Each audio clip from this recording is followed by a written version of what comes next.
What's up, guys? It's Big Luke here, man of the free studios, freedom of mind, money, and media. And boy, at long last, I'm sitting here with the one, the only IFBB Pro Antonio Diaz. Antonio, thank you so much for being here. Luke, thank you for having me. It's a pleasure, and I'm just excited for the opportunity. Well, and if we're going to do this the right way, I got to get you to inch that microphone about 8 inches closer to your face because you've got too kind of a voice. Hear me now? Are we good, Ruben? We're good. Boom. All right. So when I bring a guest onto this show, the first thing I like to do is introduce the audience to the guest and help them understand how our paths crossed. Absolutely. So I always ask, do you remember how we met? Do I remember the time? Yeah. Yeah. We met. Walk us through it. So if my memory jogs me correctly, pandemic happened. Mm-hmm.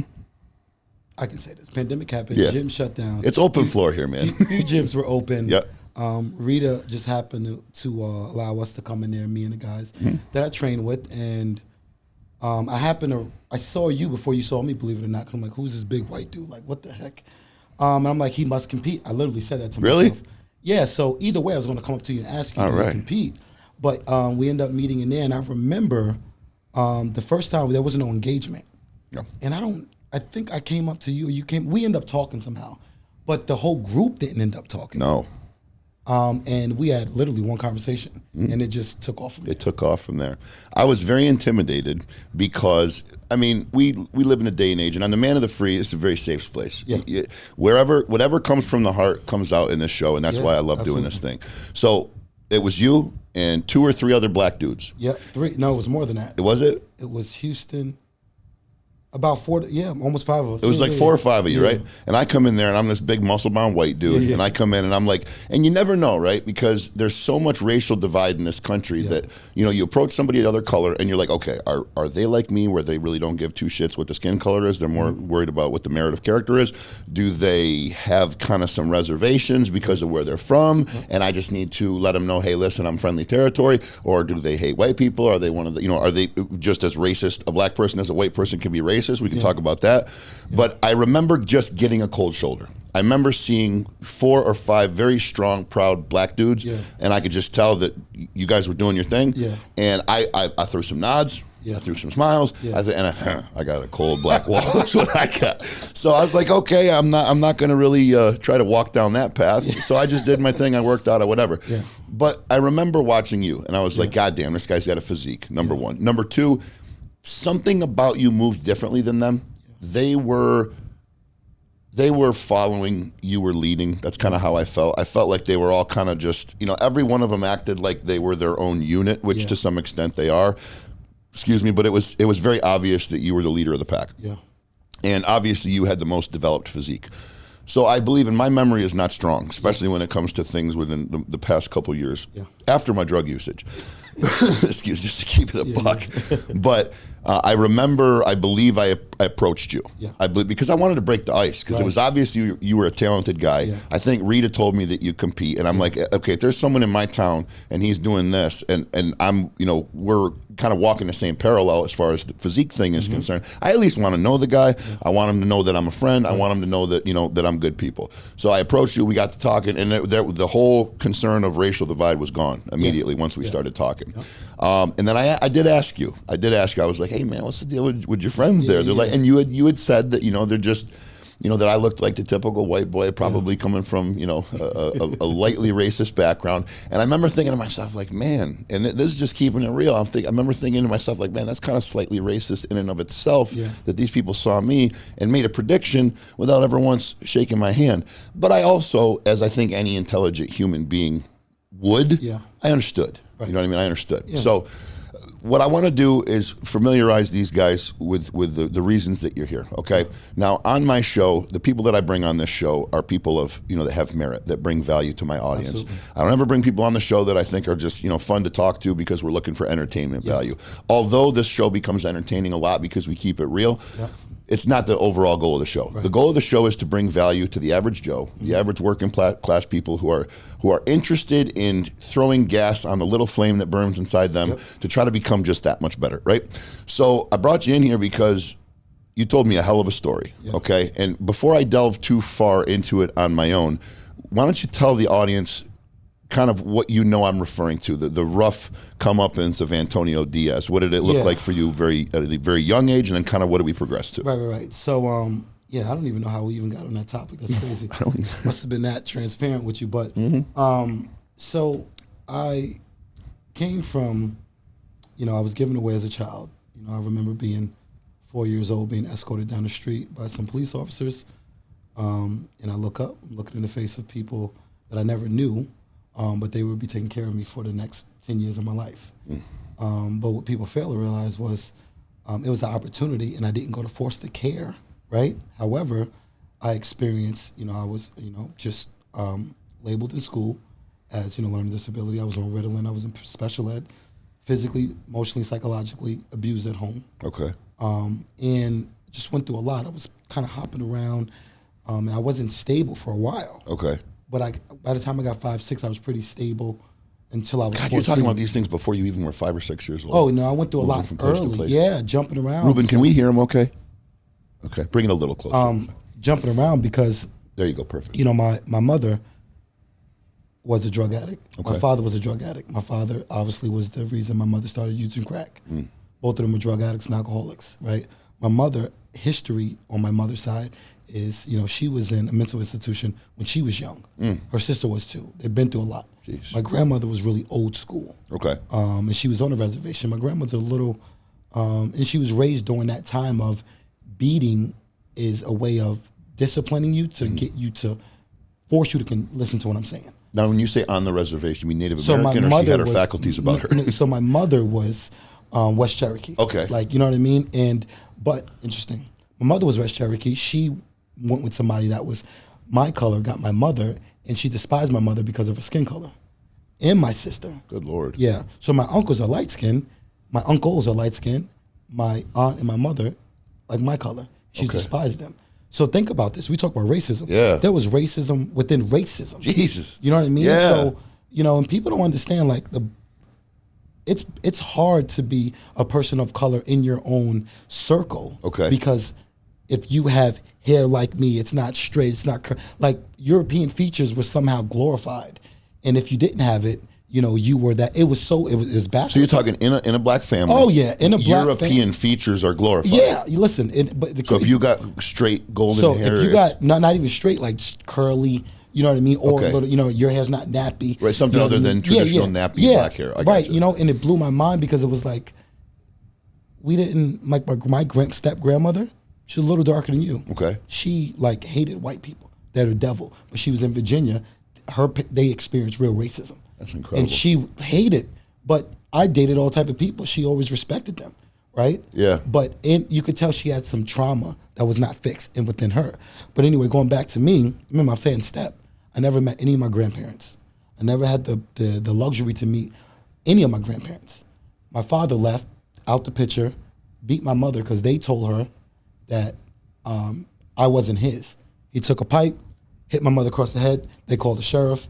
These are all the stories my mother telling me. And I can keep going. Yeah. Because it's not a sympathy story. This is just real life stuff. This is real shit, bro. But my father was, from Puerto Rico, really street bound. That guy that just moved, stole, did his thing, smoked. He was just a product of his environment. Okay. And my mother became a part of that at a young age. She was 17 years old when she met my father. Okay. So anyway, mother gave us away.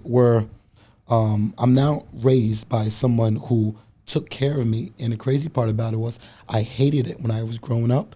I look back and said, this lady saved my life, even though I ate, spoiled food. I was locked in the basement, literally. People think I'm joking. I was not allowed to go upstairs, only to use the bathroom. You know what I mean? And I'm going through all of this stuff. This was your childhood. You were locked in the basement. I slept in the dark. There was a heater in the back that would come on, scared me all the time. So when I tell people about fear, you have no idea, like, I built such a callous about a lot of things because of what I've been through, that it's easy for me to do something that you call hard work. It's a layup. It's nothing like I've been through. So when I'm telling you, like, I pick something, I lock in, I can get it done, is because I always compare things to things. I put comparisons up. You know what I mean? Like when I started bodybuilding, I said, prepping is nowhere near as hard as running hills for Syracuse University on Thorndon and Spikes, 100-meter hills. That's hard. This is easy. You ran track for Syracuse? Oh yeah, I got recruited Division I. No shit. Yeah, so it's good. I saw the SU stuff on your IG, and I'm like, man, let me find out this guy's an alum. The story ends pretty well. So make a long story short, I end up, going through a lot of stuff. I remember it gets good. So there's no need to make a long story short. Yeah, I know. I do that because I normally speak in front of kids. I said you got to short, but okay. So you could say eat, bike, fuck, suck, gobble, nipple, chew, motherfucker, whatever you want, man. So George Carlin on him. Around 7 years old, 8, 7, right? I remember I was hungry, and I went to get there was popcorn on the desk on a table. It was a dresser drawer. It was in a room.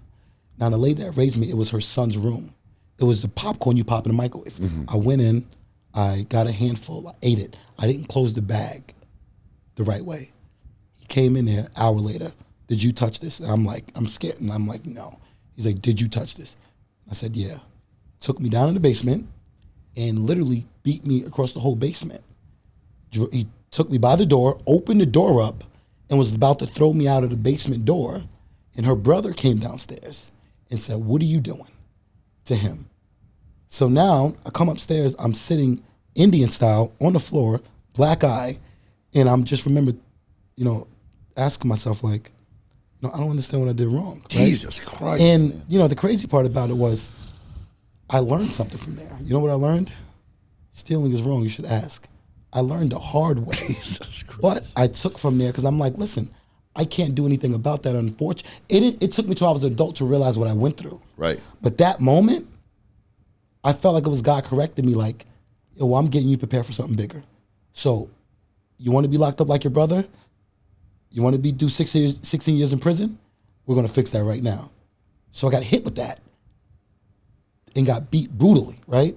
Black eye as a 7-year-old. I'm not even kidding. 7 years old. And I learned stealing is bad. And I said, you know what? I'm not doing that again. Do you realize the strength of character it takes for you to say, I was given such a brutal beating because God is preparing me. He's toughening me up. He's thickening my skin because the things that are going to come my way in the future are going to be very difficult because I'm poised for great things. I'm going to stop you for a moment and speak to the audience, and I do this every once in a while on my show because I'm trying to bring value to these folks. And for those of you who didn't just hear everything this man said, he got the ever-loving piss beat out of him by some piece of shit adult that was in his life at 7 years old for taking a handful of popcorn because the boy was hungry, okay? And instead of say, why me?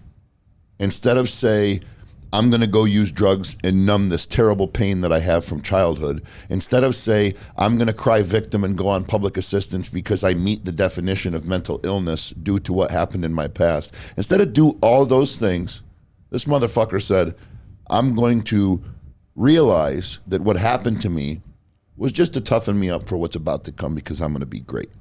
That is the difference between a legend and a loser. That is the difference between winning and losing. That right there, if there were one conversation that could embody very concisely what I believe the difference between somebody who reaches great success and somebody who just exists is, it's that sentiment right there. That listen, these things that happen to me are gonna mold me into the greatness that I'm gonna become because I refuse to be anything but. So God bless you, bro, for putting up with that shit. My God, we went to a real dark place here real early on Man of the Free, but it's necessary, Antonio, because they got to know who's sitting next to me. Yep. Because the next thing that comes out of your mouth after you say that is valuable. Yeah. Because they're looking at a man that's been through hell on earth. They're looking at a man that's been through things that they can't even, and some of them will. There's people out there going, yeah, I hear you, bro. I've been there, done that, absolutely. Right? But the majority is not. The majority is going, my dear Lord, how the hell did he make it through that? Yeah. So let's move on from there. So you went through a very difficult childhood. You were an orphan. You got passed around foster home to foster home. When did you start to gain traction? When did you start to feel like you had a home and you had a foundation? Right. So 5th grade, I got to tell this because this is just part of the story. Yes, sir. 5th grade, that same guy, I found him with his head blown off in our backyard. I'm telling you this because it leads to something else. I go outside, right? They're looking for him the night before. I go outside. No one knew where he was. Now, the incident took place where he told the lady that raised me, boyfriend, stop putting your hands on my mother. He kept doing it. I'm laying in bed. I'm laying like this, right? So if you're the hallway, I'm laying, I could see down the hallway. We're in the kitchen. He goes upstairs, comes back down with the gun, a couple times, right? Shot him. Now, the crazy part about the story was this. The ironic part about the story is the guy that got shot is still alive. The guy that shot him is dead. Jesus. Right?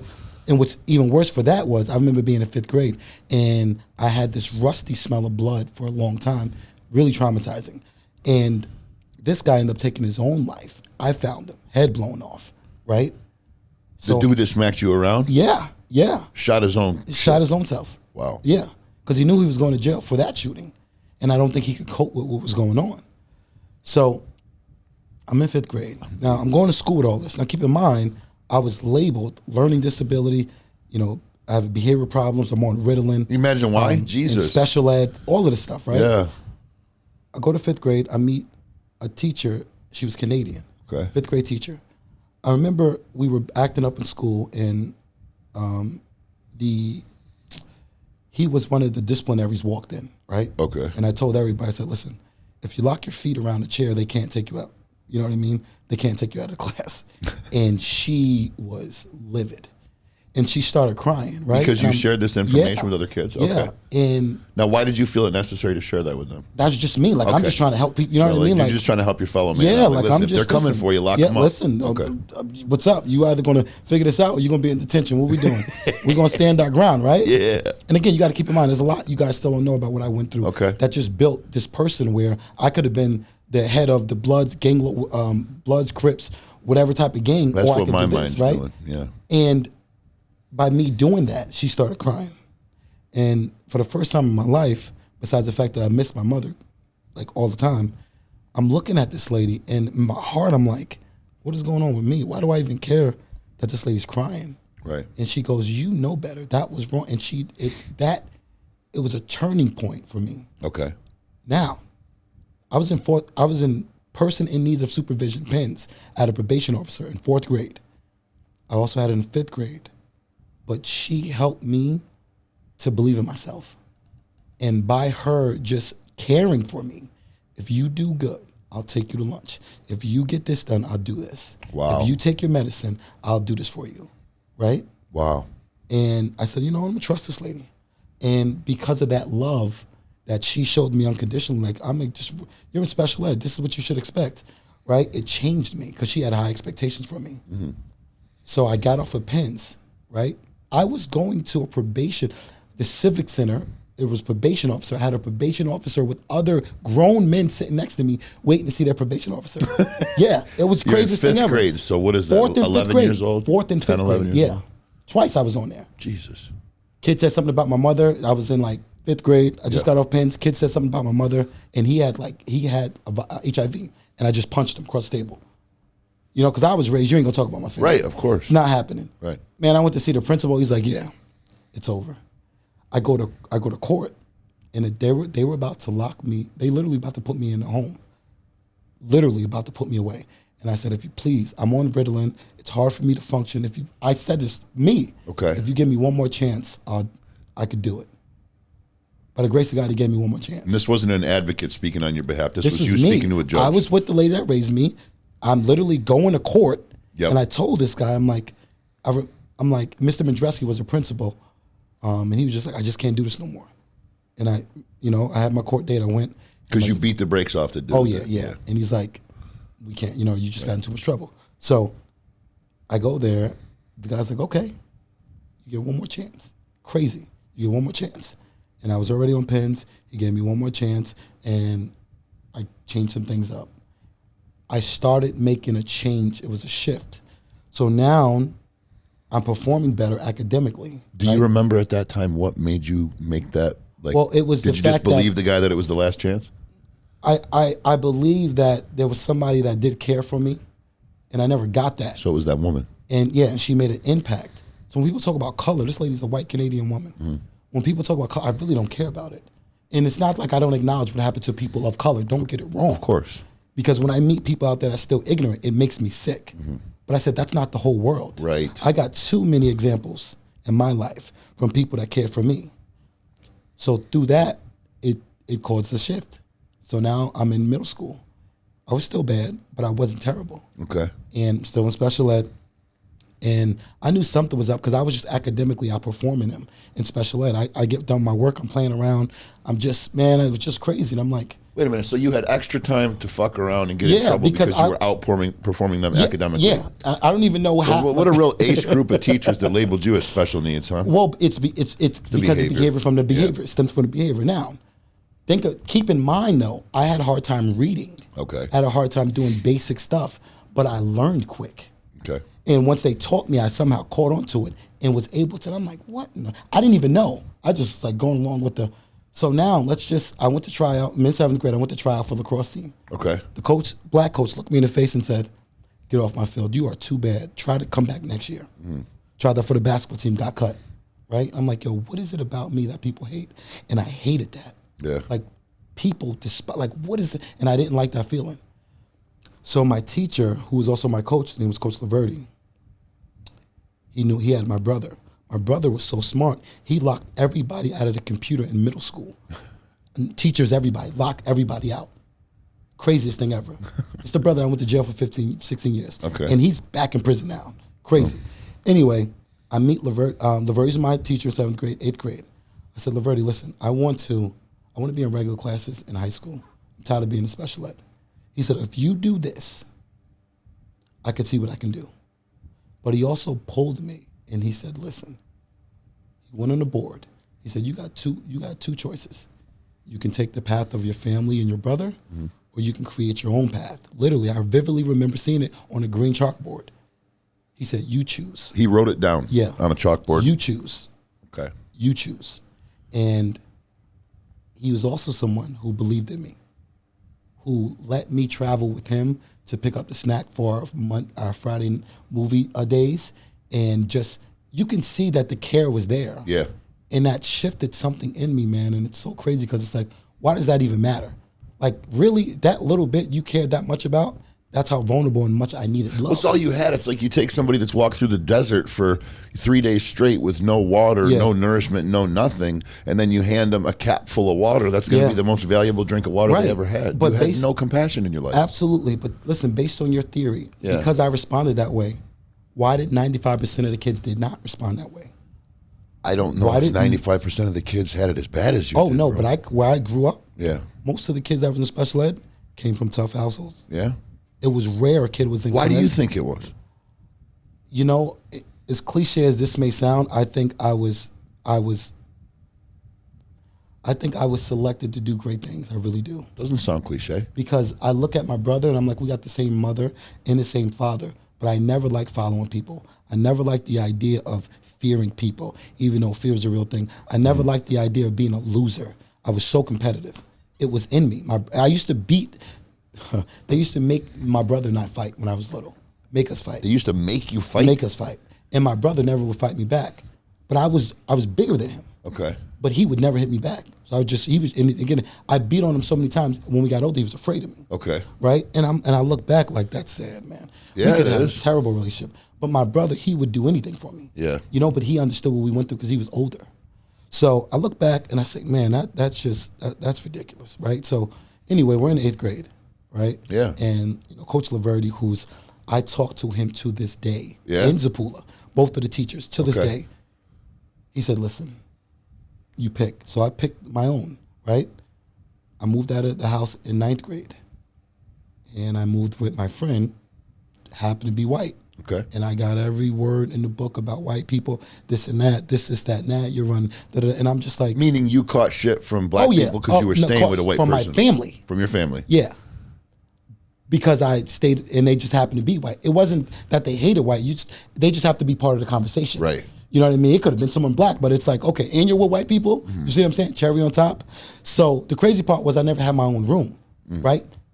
A short period of time I did, but I was sleeping at the end of the bed of somebody else's bed. Okay. You know what I mean? I just didn't, it was like, this is crazy. People are offering me a whole bed and everything like that. Sleeping at the end of the bed of somebody else's bed. Oh yeah. So picture this, like I was sharing a bed with someone else. It was their room though. It was my stepdad. And he thought he was my real father. And he did treat me okay. He really did. He saved me from a lot of beatings and stuff like that. And when he was gone, he let me stay in the room. But when he was there, I would sleep at the foot of the bed. I had it better than my brother, though. He was on the floor. Listen, me and my brother washed up in the garage in a bucket. I'm not making this up, and I'm not telling this story so people can feel bad. I'm telling you this because when people realize what I went through, they'll understand why. For me, I live the way I live, and I'm driven and have my perspective on life. So as I got in high school, I moved out. Technically, I was on my own. Moved out of the house. Okay. I lived with like 3 or 4 different people in high school. But the goal, the mind was already set. I'm going to college. I'm going where I want to go. Mm-hmm. No one ever told me you had to take an SAT. I'm in special ed. Keep in mind, right? So I got in high school, I'm in a resource room. The resource room is you get additional support because of your IEP and everything like that, right? Yep. So I'm getting all of this help, this and that, and this teacher would come. She always did my notes and everything read to me, and we had to take the SAT. And this is how I knew. I said, there's something about me that's not right. We took the SAT, right? Yeah. And this is for me to get into college. I never thought about how I would get in college. I just knew I was going. Okay. It was no if, it was when. Right. I'm going. Right. And you can put whatever in front of me, I'm knocking it down. Right. I'm going. The SAT's in front of me, right? Mm-hmm. Everyone took the SAT. We get the score back. At a 2400, I got 1800 on the SAT. Are you kidding? I got a 790 out of 800 on the math. Barely passed the Regents. They're looking at me like, what is going on? It's the same kid that was in special ed. Yeah. Bro. I got letters from... You just gave me goosebumps. Listen, and I can't make it up. Football, I was good. I thought I was going to go for lacrosse. My coach, same guy, he was the varsity track coach. He said, if you do track, you're going to be all state. I said, man, I don't really. My football coach told me that too. The senior coach, I said, man, I don't really believe that. So Laverty came to me. I said, listen, man, I don't know whether I should do lacrosse or track. I chose track. I went to nationals my first year. Indoor. Nationals. Indoor. Yep. I got letters from every Ivy League school on the East Coast. Yale, Browns, Princeton, all of them. Check this out. I'm in the office. I get a letter from Princeton. Literally, like, for track. I show my track coach, not Laverty, the assistant. Okay. He goes, oh, that's nice. But you're not going to be able to go there, right? And I'm like, really? Did he know you had an 1800 on your SAT? No, he didn't. Okay. No. But he's like, really? But he knew I was in special ed. Okay. Right? He's like, really? I'm like, that's interesting. Now, don't tell me no or I can't do something. Right. Right? So, luckily me, I was smart enough to get counsel from Miss Apula, who was the 5th grade teacher. Okay. And she was really educational oriented. Okay. Where she just knew, like, she's like, listen, I think, and I got letters from Syracuse, UConn, every East Coast, every East Coast school, freaking box full of letters. Okay. She goes, if you go to Syracuse University, my family's in Canada, I can drop you off on the way up and pick you up on the way down. It's a great university. You know what I said? I said, okay, let's sign the papers. Just like that. Just like that. All because that teacher lady that you revered so highly, you knew you would have additional interaction with her, and it was going to be a comfortable thing with somebody that you knew. Yeah. That's incredible. And it just speaks so much to the things that resonate with us. Yeah. What different people find important. Yeah. You know, somebody else telling the same story might have went, Princeton, oh, I know such and such professor, yada, yada, went to Princeton, and that's a great school. Or I know Harvard, or I know, Notre Dame because I saw the movie Rudy. Yeah. You know, but to you it was, no, this is where Miss So-and-so is going to be able to drop me off. But that's where I'm going to go. Yep. That's incredible. That's simple. People look like, really? I'm like, yeah. Because it was important to you. Yeah. And I trusted and believed in those people, and I could have went anywhere in the country if I applied. I had one of the highest SAT scores in our school, right? That's incredible. And my grades were like an 89, 90. That was okay. Right. Right? I went to SU, great school. I think it's harder to get in than to stay in. Mm-hmm. But the reason I'm telling you all of this is because you look back and the people seeing where I came from, every time I go home to speak, they always ask, like, how'd you do it? Right. I spoke in front of my teachers at the superintendent's conference. I was the guest speaker. You were and the guest main speaker to speak to your teachers. To speak to all of them. They're looking at me like, what? This is him? Like, listen, I told people, I said, I understand what it feels like to have to go out on the side and not be able to walk through because you're not going to make it. I tried to take the long way out. It took about 20 minutes. Unbelievable. Everyone's talking, right? That's incredible. And they're like, how'd you do it? How'd you do it? The same guy that they wanted to kick out of class. Same guy that they were like, listen, you'll never amount to anything. Yep. You know, you're going to be a failure. When I went to SU, they're like, oh, he's not going to make it. He's going to get kicked out, right? And the reason I was so good at track because my fear was losing. I took too many L's in life. It's not happening. And how do you control running fast? I said, I don't know, but we're going to figure it out. And I ran a 4.27 in a 40. Wow. After my first year of track, I said, yeah, something's going on. People have no idea how fast that is. Oh, That's no, faster no. than Deion Sanders. Listen, and the crazy part about it is every year, I knew I got faster because when I played lacrosse, there were people that I kept stretching the gap. And then I got on the field, I'm like, no one, who's going to, I was clearing the ball from X. I don't know if you ever watched lacrosse. I know lacrosse. Yeah, so basically you got to clear the ball. I was taking it from X and running it down.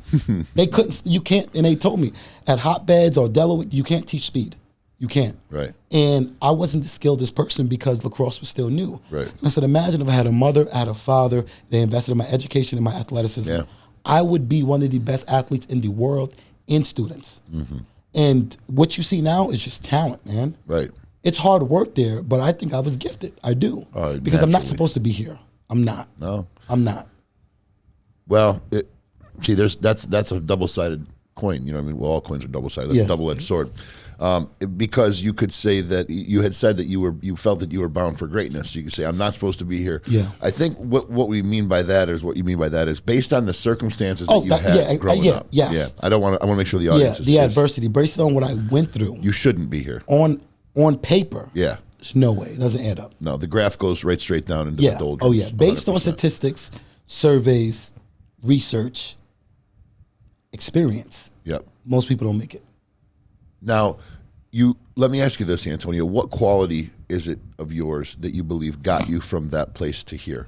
You're a pro bodybuilder. Yeah. Now. Oh, yeah. That's another story. The biggest thing for me was I couldn't fathom being outworked by somebody. Okay. It doesn't make sense to me. I just didn't believe people could. I don't know. I'm just like, if I got this far without half the resources you had, if I give 100%, there's no way you're keeping up. There's no way. I turned pro really quick. Really quick. Really quick. I passed a lot of people, and they're looking like, how? Now, we had Rita West in here, Yeah. and she said, and I've confirmed this, that most people that are in bodybuilding can take anywhere from 6 to 10 years to become a pro. Yeah. And she did it in like 4 or 5 months. How long did it take you to do it? Rita's an anomaly, man. Yeah, I know she is. But she also had a huge power. There's also a lot less female competitors, too. Yeah. For me, but she had a strong power. You're right. Yeah, she was yeah. building muscle from the get-go. Rita, she just decided to sculpt Yeah, she switched over and was just like, move. Right. You know, I did it. It wasn't months because I went pro in 3 shows. I did 1 show a year. 1 show a year. Okay. First show, you had to qualify. Yep. Second show, went to nationals, took 8th. Didn't know what I was doing because it was so new. Right. Third show, I remember in my mind, coming home on that second show, and I watched John Wick. And I loved the motivation from watching these movies, right? And in my mind, I was like, oh, you guys are down with me. Oh, yeah, this one's personal. Mm-hmm. This is personal. This comeback is personal. And I don't care what's going on, who's in the way. Guess what was going on? The pandemic. Mm-hmm. Guess who was in the way? The cancellation of shows. Mm-hmm. And we still did it. Mm-hmm. I said, I don't care what national show is. Wherever we're going, I feel bad for them. I don't care. And that's why people don't understand whether those guys were with me or not. They knew I was putting the work in. That's why they were there. Mm-hmm. I set the tone. I love for you to outwork me. Because we're going to end up on the ground. It is what it is. Right. We're going to work. Right. Right? Because losing is not an option. That's a choice. Just because you did something and didn't succeed at it, that you didn't lose. You just that wasn't the right way to do it. Keep going. Experience. Keep going. Right. You know, keep going. It was a page in your book. You said, you know what? Listen, that happened. It's like trying to put a puzzle together. This is not the right piece. Let me find the right piece. Mm-hmm. Keep going. Yep. And I kept going, and people doubt me. The doubt really drove me. I said I could be the first one in Syracuse, New York, to be classic physique pro. There's no classic physique pros here, and all these guys been doing it. Mm-hmm. In fact, they went a step further. I was the first one, I believe, in upstate New York. I agree. To be a classic physique pro, and with the least amount of time. I could have went pro in 2 shows. No lie. The first one, I didn't jump on any supplements until my 3rd show. So I'm telling people, when you find what you're good at, you don't have to sacrifice your health and just crazy stuff. You just got to focus. The doors will open. Right. If the door doesn't open, it's not meant for you. 100%. Stop forcing a door that's cement closed. Right. It's not for you. And I think people don't know how to see something and say, this is not for me. I love the basketball. But I didn't do it in 11th grade because I said, this is not going to get me where I need to go. Right. That's why I started track. See, now you just said something that that resonates with me a lot, and that was if the door is cemented shut, quit trying to open it. And you realized that you enjoyed this thing and you were passionate about it. That's why you chose to make it a career and make a go of it. Right. And I say that a lot to my audience. We talk about success. We talk about trying to build your worth and climb the ladder and so on and so forth. And one thing that I say, and just it continues, I continue to beat it into their heads, is you're never going to be highly successful at something that you are not passionate about. Absolutely. Stop forcing yourself into a wedge. Stop forcing a square peg into a round hole, right? Can you align with that thinking? I mean, would you agree with that? Okay. Absolutely. Because that's what I'm hearing you say. I'm hearing you say essentially you found this thing, you found this niche, this puzzle piece, and it was for you. Your natural talents and gifts aligned with it. You enjoyed doing it. It was an athletic thing. It just fit, right? And you enjoyed doing it. You enjoyed training. And you knew that using your ability, which is the ability to outwork anybody in the room, bodybuilding was the type of thing that was directly relative as far as the more you train, the more muscle you build, the better you get, the more shows you're going to win, right? It's simple math. Common sense, I want to ask you something, okay? Because now before I go here, is there any other pertinent pieces to the tale that we need to familiarize the audience with before we start growing legs on this conversation and getting into the thick of it? What else do they need to know about you, if anything? Oh gosh, so listen, obviously this is very important. Happily married, right? Now I'm telling you that because I never seen marriage growing up. No idea what it looked like. I was told you have a different girl in every area code. That's a true story, right? Never seen it. Player's mentality. Right. Yep. Never seen it. Obviously, I'm proud to say that I'm a Christian because it changed my life. Like the way I thought was just so wrong. Okay. And now I look and Are you talking about morally? Oh yeah. Okay. Oh yeah. There was no more. I had the compassion. Yep. But it was like off. Like the light was off. Okay. You know what I mean? Yeah, like it was in there, but it wasn't right. So when it tapped into it. More importantly, 5 classes for my doctorate. Have my own business. Again, I'm a professional bodybuilder.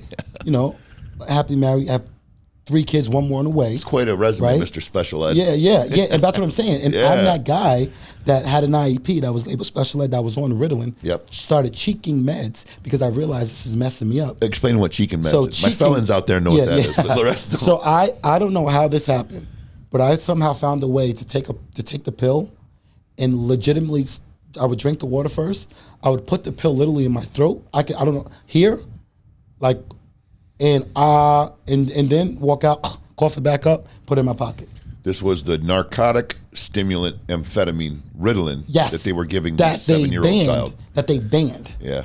So I'm like, but again, you beat it before it was even a problem, right? But I think about all of this, and I'm like, this is not random, man. Right? No, there's no way everything I'm doing and going. It's not random. Right? Something's up. Yep. But the fact that I'm, happily married, and I say happily married because people don't understand this.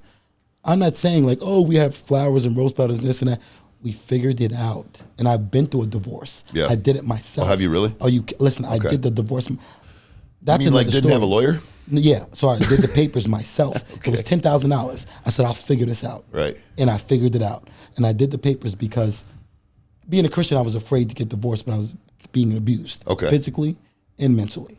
And I just didn't have a life, and it was really bad. But my fear of divorce, I'm like, man, God's going to look at me. And that's how disciplined I am. I was afraid. I'm like, this is. Can you speak on that, Antonio? Because you got an audience full of people right now seeing a big, huge, brolic brother and going, wait a minute, physically abused by a woman? Yeah. I mean, I'm assuming heterosexual. I know your wife. I know you like women. 100%. So we have to walk that line nowadays. Pay respect to it, of course. Yeah. But explain to them how a man of your size, your stature, and your strength, I've seen you incline press 315 for 12, 15 reps. How does that guy get beat by a woman? So how's that possible? Because a real man acknowledges who he is. Yeah. And when to fight and when not to fight. And that was a battle that wasn't mine to fight. Okay. And I said, by me reacting, I'm being you. meaning her, not being me. Okay. And by me doing that, you're changing who I am. And I'm not going to allow that. And you're saying that you were not someone who would hit a woman? No. Okay. Why? First, foremost, common sense tells me I was told, and this is one thing I did learn. Yeah. You don't hit women. Yeah. You don't. You and I both. But physically, common sense tells me that I'm there by choice. Right. If it's not a good situation, why would I make it worse? Right. So let me pull back and realize, what can I do better? Okay. Well, what I can do is better is this. I can do my best. So I got counsel. I stayed a year later after they told me to head for the hills. Yeah. Pastor literally told me this. Okay. But I said, this is making me become the man I need to be. Okay. And the fact that my marriage now, from that and other experiences, helped me become the man I need to be, I said, man, I went through the gutter. I also did as a child. Yeah. But look where I am now. 100%. So was it something that, she would cuff you, she would smack you, and you just wouldn't hit back? Well, I mean, I got vases thrown at me. I was, swinging and this and that, and just verbally abused. What was her reason for being so violent? Just insecurity. I mean, parents, divorced. Like, she just been through a lot. Were you fucking behind my back? Who's the other girl? Oh yeah, it was always. Okay. She met me in college. It was a red flag from the start. Okay. And my pastor told me, just because you get married doesn't change anything. Right. Very true. Yeah. And I said, you know what? I'm gonna give it a shot. Gave it a shot. And 7 years didn't work out. I did my best. So did you marry her to try to fix a problem? No. I married her because it was the right thing to do. I'm not going to be sleeping in wedlock. You know what I mean? Then we have that. I don't believe, because of my religion, I don't believe in that. Okay. And there's a reason behind it, because, I do my research. Right. I don't just listen to something. I'm like, okay, why is it important for a man to be faithful, the benefits of it was ridiculous. Right. And the cost of it being a play, it wasn't worth it. Right. Wasn't worth it. Man. So outside of my religion, the simplest cost-benefit analysis. But I did my research as well. And I said, I didn't like the idea of being like most men. It makes me sick. Weak, beta, sleeping around. The excuse of being, I can't be with one, I can't relate. I think it's weak. Right. I think it's a weak trait. I agree. And it makes me nauseous, to the point where I look at you like, we can't have a conversation. Right. I used to be that way, Antonio. Yeah. We all used to. I was that guy. That's why it makes me sick. So isn't it crazy that now, so we talk about this, and the audience is listening, and there's a lot of young guys out there going, oh man, fuck these dudes, these old ass fucking weak ass dudes. I get me some pussy, right? I got another bitch for every day of the week. I see this girl on Monday, I go see that girl on Tuesday. The Tuesday don't know about the Monday, and the Wednesday knows about Monday and Tuesday, but it's okay because fucks me on Wednesday and Thursday. That's who I was, that's what I did. It sounds like you were very much the same way. That happened at a time in my life when I was at my weakest. Right? Yeah. But I believed that made me strong, and that made me special, and that made me cool. Now here I am at the later portion of my life where I believe I'm the strongest I've ever been. I'm doing things that are far exceeding anything I've ever done in my life. And my family unit is stronger than it's ever been. Mm-hmm. And for the first time in my life, I can say with resounding confidence that I am happy. Yeah. I wake up happy, I go to bed happy, I'm a happy man. But I'm monogamous. I have one woman that I'm faithful to. And it's difficult at times. There's a lot of temptation in this world. Of course, we're men, right? But I believe that makes me strong. And you just said that, and I'm so glad you did, because it was validating for me. See, I've got a notebook here. Like, I sometimes take notes during these interviews. I gain value from this show, and that's how I know I'm doing something good, is because I try to bring value to people. In the middle of my own show, I'll make a note from my guest, because that's just, I'm trying to generate value. Absolutely. Right? Absolutely. So bottom line here on my little tangent is, for those of you out there that believe that having a different girl for each day of the week, okay, or cheating on a girl and having 2 or 3 in the cuff that they don't know about makes you cool, or makes you, no, you're low, you're sneaky, you're disrespecting women who are people. There's nothing about that behavior that exudes strength or discipline. It's the exact opposite of that. And not to mention the overarching theme, you're putting all of these women at risk of sexually transmitted disease, of bacterial infection, of illegitimate pregnancy, all these things that are just, they're so nefarious. They're so, to bring this into somebody else's life. Now, if the other person knows that we're a group of players and we're a band of gypsies and everybody's fucking everybody, that's one thing. Let's play at your own risk, right? But if somebody thinks that you are their boyfriend and you're out putting your dick in 7 or 8 other girls, you're a piece of shit. Absolutely. Just my personal opinion. I also believe that people that accept to be the side chick or this whole group bang thing has a very low self-esteem. 100%. I think if women understand the value they had, it's not all women, but I think what society has done is painted this narrative that's not real, and women are chasing something that's not real because they're trying to imitate men. And the problem is men. What do you think they're chasing? Speak on it. They're trying to chase this idea of this is me protecting my feelings. You know what I mean? So you can go cheat on me, but I got 3 other men as well. Oh. And the problem with that is... So it's a countermeasure. Yes, but the problem with that is... I'm not going to let you get me because I'm going to do you. No, but it's to protect you from getting hurt. Think about this. Okay. If she's cheating and you're cheating and you find out she's cheating, you're not hurt as much as if you're faithful and she's cheating. Okay. You know what I mean? Yeah, well, that makes sense. Yeah, and unfortunately, what we don't realize is men think logically. So a man could be married for 20 years, go out to a bar, have a bad night, take a drink, sleep with a woman, go home, nothing ever happened. Yeah. A woman needs to be psychologically driven to that place where it takes time and investment. But today what you're seeing is women trying to adopt masculine traits. Now, when they talk about toxic masculinity, at least use it the right way and not say everything a man do is it's foolish. No, there are things. There's also toxic femininity. Like 100%. it exists on both sides. Yes, but it's toxicity. It's in general. There's right? no feminism or masculism. No. There's nothing. That's characteristics. It's character traits. We're talking about characteristics, right? Yeah. That's why you can meet women that you say are more a little masculine. No, it's a characteristic. 100%. Right? And I think it's genetic, and I think it's personality.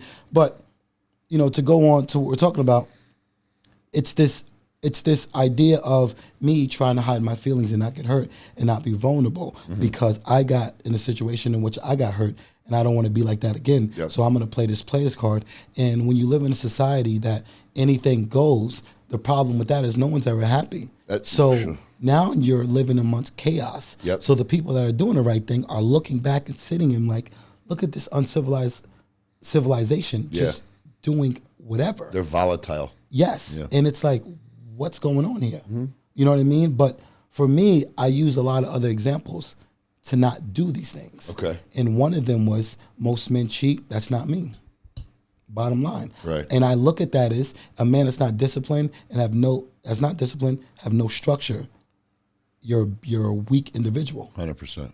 And you could become a millionaire, but you can't be faithful to your wife. I have no respect for that. Yep. I don't care how much money you make. I don't care how tough you think you are, because there's always somebody we need to stop that. You want to know, because that million's going to be short-lived, right? So if you get $1 million, right, or you become a millionaire, God bless you, there was something that you did that got you there. Most likely it was a stroke of luck if you can't even hold a relationship, right? Yeah. But what people fail to understand, I think, is whether it's heterosexual, homosexual, doesn't matter, the sense of relationship and partnership, okay, I think, this is just my opinion, is a necessary step in the process towards greatness, okay? Yeah. High levels of success. Yeah. You look at the people in this world that have accomplished the biggest things, okay? Yeah. And I may not agree with the moral compass of all these people or what they've done or what they do or who they donate to, or donuts.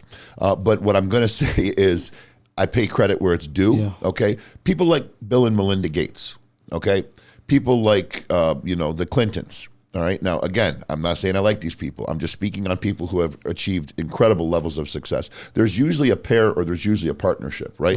You've got the Bushes, the great American families, the Clintons, the Bushes, the Reagan. It's always the man and wife. It's always prince and princess. It's always duke and duchess. It's always king and queen, right? Except for Queen Elizabeth.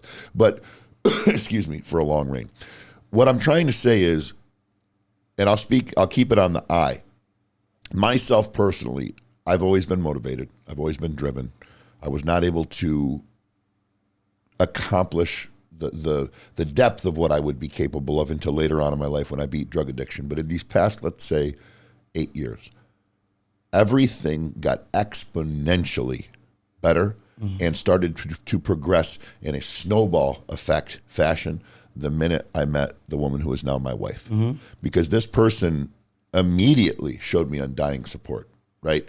Immediately began gifting me things, whether it was a physical, a tangible thing, or whether it was a gift of mind or of body or whatever. She started making me feel valuable, and I'd never felt that way before. And she started being, like Scottie Pippen and Michael Jordan, right? I started getting assists. All of a sudden, I'm driving to the hoop and the ball's coming instead of me having to take it all the way there myself, right? My life became a thing where I would wake up and go, okay, what are we going to get done, right? It's like having a team, right? Yeah. It's like going from being an entrepreneur who's a solopreneur, who is bringing his idea to the marketplace, trying to break out all on his own, and then next thing you know, his idea takes shape, it starts to become popular, it starts to monetize. Yeah. Well, now he hires some help, right? Yeah. And now it's my team. Now it's a company. That's what happens, when somebody's involved in a stable relationship. So when you talk about a non-monogamous relationship, or you talk about somebody who is cheating or has multiple partners or whatever the case may be, that's just never going to end well, I don't think. No. Okay. No. Do you think your wife plays a major role in your success? 100%. And so it's funny you say that, because this is just, I'm going to, be authentic. Yeah. And I feel comfortable doing this just because I'm not, trying to push any agenda or anything like that. But literally, I remember reading a book, and if you know it, you know what I'm talking about. It says, 2 are better than 1 because they have a good return on its investment. Okay. Right? But 3 are better because it could, it's basically saying like, you, your wife, and God. Okay. That holds it together. Okay. Right? Talking about the Bible. Yeah. You sleep, you're warmer. You build a business, you have 2. Yep. You have support, right? That was years ago. People are just figuring that out today. Mm-hmm. So your theory is absolutely correct, because look at anything in this world. It's hard to do it yourself. Even forget relationships in terms of sexual partnerships. You need that. But the thing about relationships is this. You got trust, you got loyalty, right? The right relationship. Mm-hmm. Trust, loyalty, for men, respect, for women, love. Those things alone, you can take the world over. Mm-hmm. Because if a man is told, you can do this, I believe in you, that gives him all the confidence in the world. 100%. If a woman is told, I got your back, I'm going to protect you, I'm going to love you, that gives her all the motivation in the world. Wow. You could take over anything. That's a YouTube short right there, boys. That's good material. No, it's a fact, though. It's so true, because stop and think about it. As human beings, we're codependent. Yes. We are intrinsically codependent. Absolutely. And nobody wants to admit that. Everybody wants to say, I'm an alpha, I can get it done on my own, et cetera, et cetera. There is strength and there is merit to being able to accomplish things on your own. Obviously, we all start alone, okay? As human beings, we all have to make our way to the societal marketplace and end up finding a partner and getting into a relationship. But what are we doing our whole life? We're trying to impress the teacher.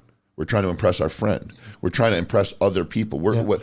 Other people's view of us is what drives us. And I hate to say that because it sounds so incredibly weak, but by and large, that is really the point, right? So we're trying to create something that, an outfit in high school, we want to look good for the women. Yeah. In basketball practice, we want to see the guy that's doing the best, or in your case, you be the best and show up to the coach, or whatever the case may be. We're trying to impress another person, right? Yeah. You get into a relationship, and then that person fills that void.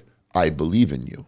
I'm impressed by you. I know you're capable. You can go do this, right? So I'm really appreciative that you said that, because that has a lot of value. Now, are we to the point where I can start getting into the meat and potatoes of this conversation? Let's drop it. All right. Antonio agreed to come on my show because there is something plaguing this country, okay? There is something nefarious, something out there that is just infiltrating the minds and the lives of every American citizen by way of the mainstream media. Yes. And that is the fact that we are a racist, evil, divisive country, and that there is just hate being slung from side to side, from black to white, from left to right every day. So you've agreed to come on the show and have an open, honest discussion with me about it as a black guy, and I promised you that as a white guy that I would give you the exact same thing, right? Absolutely. We believe this is a safe conversation to have because we are friends, okay? Because we've established a friendship, because we have similar goals in mind, and because I believe that we've established trust between the two of us to know that no matter what comes out, it's going to be 100% factual, and no matter what is said, there's always going to be compassion and respect that follows it. So I'm going to kick the conversation off by asking you, you've just just explain to the audience how you've been able to accomplish a tremendous set of things in your life, right? Yeah. You've become a pro bodybuilder. Mm-hmm. You've been an incredible collegiate athlete. Yeah. You've managed to, you're right knocking on the door of becoming a doctor. Yeah. 1,800 something on your SAT. I could continue to go rewind the tape and watch the past hour and you'll get it. Where does race play into that? Where have you experienced on your come up being suppressed because you're black? So no, and I'm thinking about everything. Just I want to carefully reflect. Of course. But everything I've done, there was no direct racism experience, exposure, feeling. Anybody ever call you an N-word? No. Unbelievable. No. Because my TV told me that all the white people in college are running around calling black people N-words. Now, here's the thing. I will tell you this. This is true. They would not say it to your face, but it was said a few times. Okay. You know what I mean? And I think I had teammates in high school that were like, we call it closet racist. Okay. Or racist. Because they would, you know, we would hang together, but then they would split. Hey, Antonio, how you doing? Yeah, football, like we're hanging together, but then it split, and they grew up with each other. We grew up with each other, and it was always black-white. But those circles always occupied weird conversations. Now, let me ask you this question. Yeah. Did you and your black friends ever call them crackers when they were calling you niggas? Ever. No? Didn't even think of it. Really? Didn't even think of it. Okay. It wasn't thought. So why do you think they did and you didn't? Because I think that what their grandparents experienced. Okay. And because you got to understand, these people that we're talking about most likely had a 2-parent home. Okay. That means they knew who their grandparents were. You got to and again, the reason I can be empathetic about this because I'm doing my research. Right. If this person isn't directly like this was a learned behavior. We know racism. Right. 100%. Yep. Now it always gets a little better. The grandfather, thoroughbred, his son, little better. Still pretty bad, but it gets weaker because of the culture, because of what's going on in the environment, right? Because there's no freaking, there's no slate. It's not happening. So it's like, that happened back in the day. Yep. You know what I mean? But today, what's the relevance? For what leg do you have to stand on to talk about that black people are oppressed because of their color and because of the racism of this country? That's a false narrative, and I'm not saying that to I'm saying, like, I do know there's still ignorant people out there. Right. But there's no white man in this country, not even Trump, that's going to stop me from working hard. Well, you're not stopping nothing I'm doing. Right. Nothing. Biden, none of you are stopping anything I'm doing. Right. You get what I'm saying? Right. Unfortunately, I don't live back in the 60s, and my mindset is I'm that dude where, yes, you're going to call me the rebellion one, because your opinion shouldn't matter to me. You get what I'm saying? Yep. And even if you decide to stop one thing, I'm smart enough to know I have multiple streams of ways I can do things. But you're not stopping me. I'm not even giving that energy. It's silly. 100%.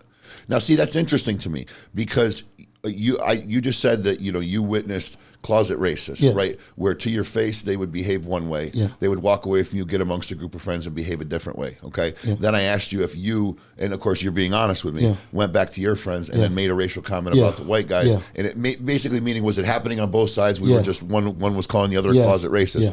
And you said that, no, that didn't happen, that you guys didn't speak that way about them. So I experienced the antithesis of that when I was in prison. Yeah. Okay. I was in prison. I go out onto the basketball court and he'd be like, yo, what up? Yo, get the white boy. He nice, man. Get the white boy. He's the only white boy in the fucking pod that can dunk, get his ass, right? I'm like, oh, these guys like me, right? I thought they were giving me dirty looks and trying to steal my brownie. I'm good, right? Right. So now we started playing basketball. And I'm taking them to the house. I can play ball, okay? And it was camaraderie. Yeah. It was respect. Yeah. It was fun. Yeah. Then I go back to my cell, right? And I'm like, yo, Jay, what's up, man? Let me get your Playboy magazine. No, I'm good, Luke. It's gonna stay in my my home tonight. Yeah. All right, bro. Like you could get my Playboy for the one. You could have 2 of them. Just let me get something fresh. Yo, Luke, I said I'm good, bro. It's like you were the guy just high-fiving me out on the basketball court, right? Okay, all right. Yo, D, man, let me get a cigarette. Nah, I'm good, Luke. Yeah, I'm good. It's like, interesting. Oh, okay. Yeah. All right, fine. And then the white guys would be like, bro, what are you even doing? You're making a fool of yourself. Yeah. And of course, I'm thinking, oh, fuck you, bro. Yeah. I'm gonna be the guy who's just gonna be the guy, right? Yeah. I'm not gonna buy into all this fucking bullshit. Yeah. Now I understand the dynamic is different in prison. Okay. Do you want to know why I think that is? I think that is because in society, you being black are judged as a minority. Yeah. Me in prison, me being white, I'm judged as a minority. In a minority. Yeah, so I don't think it's got any fucking thing to do about the color of your skin. No. I think it has to do with mob mentality. I think it has to do with there's more of us than there is of them. It's power. 100%. 100%. Yeah. Now, here's the reason. That guy in prison, he like you. He think you were cool. 100%. But there's a code. Yeah. And the fact of the matter is this. Luke's cool, but his boy may be that guy that don't like us. Right. We can't have that. Mm-hmm. The Latin group does it. You know what I mean? Right. But it's just the way you had to move. Mm-hmm. Now, you're a cool guy. And I tell people this. Black people are the most forgiving people on this planet. I promise you. I promise you. But they're also looked at as most dangerous. You got to give them a why, though. So you can make that claim, but you got to give them a why. So why are black people, in your experience? In my experience. Yeah. Because think about this.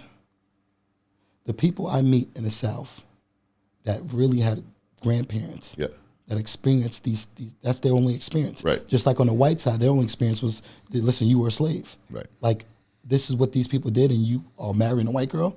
You know what I mean? Mm-hmm. It's what they experienced. But if their son bring a white girl home, they're going to be like, you know what? I can do this. In my experience in high school, I dated a white Polish girl. You know what her parents said about me? Black, this, that, and that. It was so bad. We had to hide our relationship for 3 years in high school. Okay. Because I was black. How old were you guys? I was in high school. I was in 10th, 11th, to 12th grade. Okay, so 16, 17, yeah. 18. So listen, I go to college. Yep. We still kind of dated. There was nothing really there because we couldn't build anything. Because one, it's like, what if we get married? Well, your parents can't even come. Families aren't going to get along. It's not even going to get along. Right. And the crazy part is you thought I was a hoodlum and you thought I ran the streets. And here I outperformed everybody in your house, including your son, who you thought was great at baseball. Right. And it's like you thought I was that guy, but I can't fault you for that because your father taught you it is what it is. Right. Right? But we're focused on a story. We're focused on, yeah, it's real, but it's not the reality. There's a difference. The reality is you're choosing to be this way. 100%. However, the real part is this is a legit feeling based on history. Right. So let's speak on that. So you watch mainstream media, right? Yeah. We've got critical race theory, Yeah. which people, and I want to dissect that for a minute because, you know, people hear critical race theory and what the media does is they tell people, oh, that's just making sure that young people know what happened. No, that's American history. That's far from the truth. That's American history. Yeah. Critical race theory is the theory or the belief that the institutions of our country have been developed as such that there is racism interwoven into those institutions and in those societal conventions to try to keep black people down. That's what they want to teach the kids in school. Is that the society that we live in was constructed solely with only the idea of keeping the black man suppressed for years to come. It's such a fucking asinine prospect. Oh, it's crazy. Let's call a spade a spade. Check this out. The reality is, this is the fact of the matter. It's nothing to do with race. It's economics and it's power. 100%. That's the only thing that mattered. Yep. And it just so happened to be black people were the target at the time. Because in case you don't know your history, the Italians got it. The Dutch got it. Like everyone got it at some point 100%. In a different way. Yep. America did things a little different. But this whole idea of suppressing, now think about this. You tell me if you grew up in an all-white neighborhood, your parents were like, well, yeah, the black people only work for us. Listen, you know how I can relate to this? Okay. Because I look at the Mexican workers in Arizona doing the field jobs, and the ignorance of me is, oh, they just do field jobs. Yeah. I can't, but no. But I push that aside and be like, now I'm being something that I claim I got to acknowledge these people as people. 100%. So you need a ride home? You know what I mean? Yeah. Like, but I can't be that. It's easy to be ignorant from what you see. 100%. You know what I mean? So yeah, the Mexicans are the blacks today. It's so funny that you say that because I was just watching something and I believe the girl was on The View. And I want to say, I don't know, Scott or Ruben, maybe you guys can speak on this. I want to say it was, who's the Osborne girl? Kelly Osborne, Ozzy's daughter. It looked like her, so if it wasn't, no disrespect to her, but there was a girl, an artist of some sort on The View. And they were talking, and this might not be recent because they referenced Donald Trump. It could be an old clip, but I laughed openly and out loud in the middle of my gym, working out in the middle of the night, because she said something like this.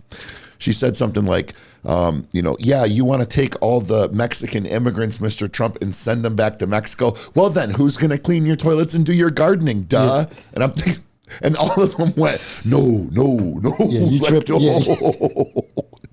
And I thought in that moment, like, there you go, wokey. Like, you're trying to play this card of how you're the compassionate to the minority person exactly. in society. You just expose yourself. You're the celebrity that believes everybody is equal because we shouldn't send the Mexicans home because then there'll be no one to clean your shitter. Right. Like, who's the racist? Right. And here's what's crazy. Here's what's fascinating about this story. This is why, but this is the unique part, Luke. And I think this is something we need to shine light on. Hit me, man. The fact that there were people, even if they were sold from even if Africans sold, because we know the Arabs the Arabs introduced slavery to Africa. Okay, it's just through the history, right? I will. That's not. The Africans adopted it, right? Adopted it. This is a good idea. Yeah, and they started telling the monks, right? We had the Atlantic slave trade, whatever. Boom, boom, boom. So the difference is this. This is why America really needs to get away from saying African Americans and call people Americans. Because the minute people were brought over here on slave ships, would you agree that's a fact, right? People were brought here on slave. You know what I mean? An undisputed fact. Right. Brought here and your first job was to work, right? Even though the Mexicans are the new blacks today, you can say whatever you want. Because guess what? It's a low-end job. No one's going to... Black people like, you ain't paying me that when I could just go to school and go to... But you got immigrants coming in like, yo, this is the opportunity. I'm on it. Yep. But the difference is that's a choice. That's a choice. Right. Today is a choice for all of us, but that's a choice for them no matter what. They were never forced to do that. They decided to do that. 100%. They fled from the country. Back in the day, they were forced to do this. Right. But because of all the fighting and the bloodshed and the fact that there were white people saying this is wrong. Right. This is not right. In fact, there were more white people than not saying, yo, we can't have Thank you. So can we speak on that? Okay, because we talk about critical race theory. We talk about, the racial divide in this country. Yeah. And here's my opinion, okay? And as a black man, I want your feedback. Yeah. I want, no, Big Luke, that's fucked up, bro. I take offense to that, whatever the case may be. Yeah. This is what if in a perfect world, because people say to me, well, you want to say that there's a problem? Are you going to have a solution? Yeah, I do. Yeah. Okay. Yeah. My solution is teach American history. Yeah. Let the world know about Malcolm X. No, teach the truth of American history. Yeah. Correct. Teach kids about Malcolm X. Yes. Teach them about Dr. Martin Luther King. Yep. Also teach them about Nathaniel Forrest. Yep. Also teach them about the KKK. Yep. Tell them that at a time in this country, black people were enslaved in a horrible, horrific, disgusting, inhumane way. Explain to them that they were whipped until they bled. Yeah. Explain to them that rich white landowners, not poor white guys working in the coal mine. No, rich, elite, rich. Did I make my point clear? They're rich and they're elite. Yeah. Whites whipped these people half to death, raped black women. Yeah. Just travesties, right? Yeah. Just things that make me so unproud of that part of the history of my country, but I understand it was necessary because of where we are today. So that's American history, okay? Now, I don't think we should be talking about it now. I think we should teach it as history, okay? Yeah. But here's what I don't see. I don't see Hollywood littered with images of only wealthy white men and women. It used to be. It isn't anymore. I don't go to Harvard or Rutgers and see all white professors. I don't go to the music store or iTunes, I'm dating myself with a music store, or iTunes, okay, and see all white artists. I don't see a white-dominated society. In fact, when I look at a billboard, I see more Asian, Hispanic, and black actors, actresses, personas in advertisements in an effort to be equal, right? This whole agenda, and it's there's a wokeness to it that I don't agree with. I think it's a little overzealous. I think it should be equal. I don't think it should try to overcompensate. That's what I'm saying. I think it should be proportional. That's all I'm saying. I think it should be real, okay? So what I'm saying is we should teach the history. We should explain what happened. But this is what I'm trying to say in a nutshell. There's no rich white elitists in this country that own cotton gins and slaves whipping people right now. Okay? No. So that level of racism, it doesn't exist right now. So we shouldn't act like it does, okay? We shouldn't every day on the news, okay, where there's people getting shot, there's world wars going on, there's cyber crimes, there's good things too, that it would be really nice to see some positivity on the news, right? But every 5 minutes it's about white people should feel bad about this, and black people should feel empowered about this. And, you know, Morgan Freeman said this in an interview, and I love this interview, right? A guy asked Morgan Freeman, he goes, well, Morgan, you know, how do we get rid of racism in this country? And Morgan goes, well, you stop talking about it. Yeah. You'll stop referring to me as a black man, and I'll stop referring to you as a white man, and we'll just be two men having a conversation, and it just won't be there. And you're like, huh.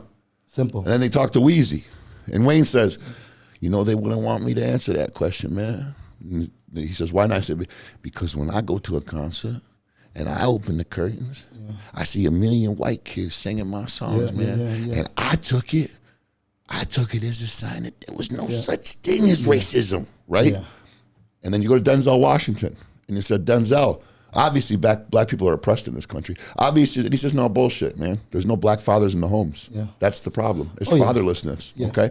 And my point is this. If some of the wealthiest, most successful, most prominent black voices in this country are saying the same thing that I'm saying, I believe there's got to be some credence to what I'm saying. No, I think going back to Morgan Freeman, you put your head down, you do what you need to do. First and foremost, you don't got to worry about what's being talked about because you're focused on you. But if you talk about something, you give it power. It's really that simple. Exactly. We do know this is a proven fact.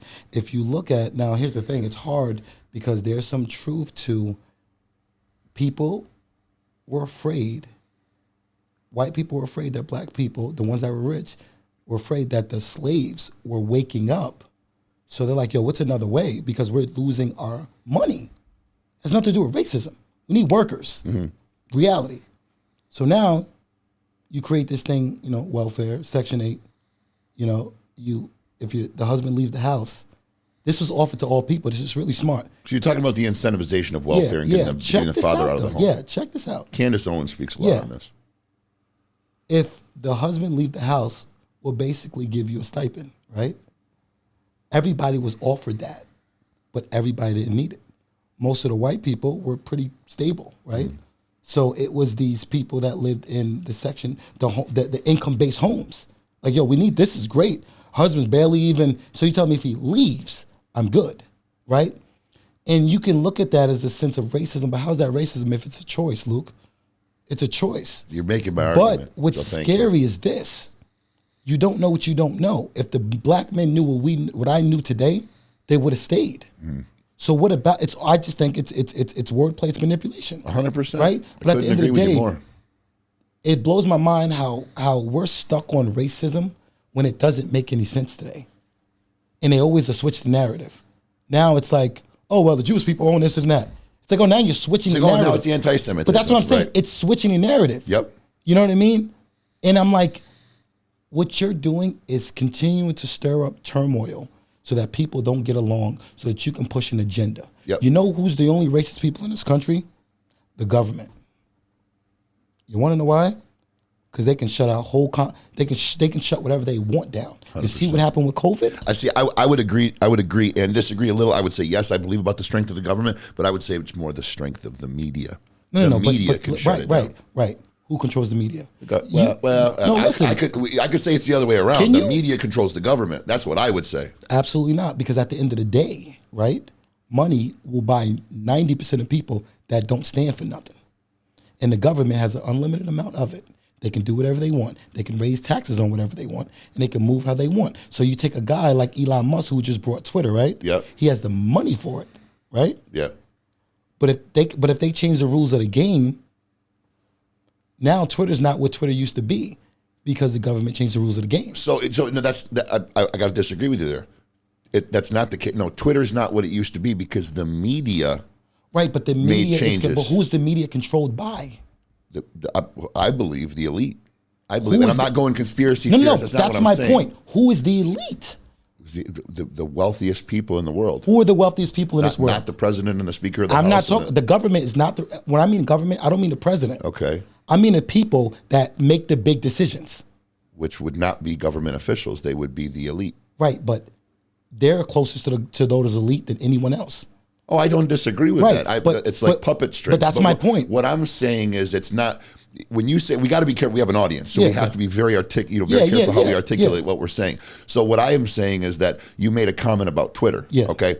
the media just made a what's the word I'm looking for? A attack that was a coordinated attack. Yeah. Okay, I shouldn't have had that hard of a time coming up with that word. Yeah. That's what the 1800 SAT score does for you.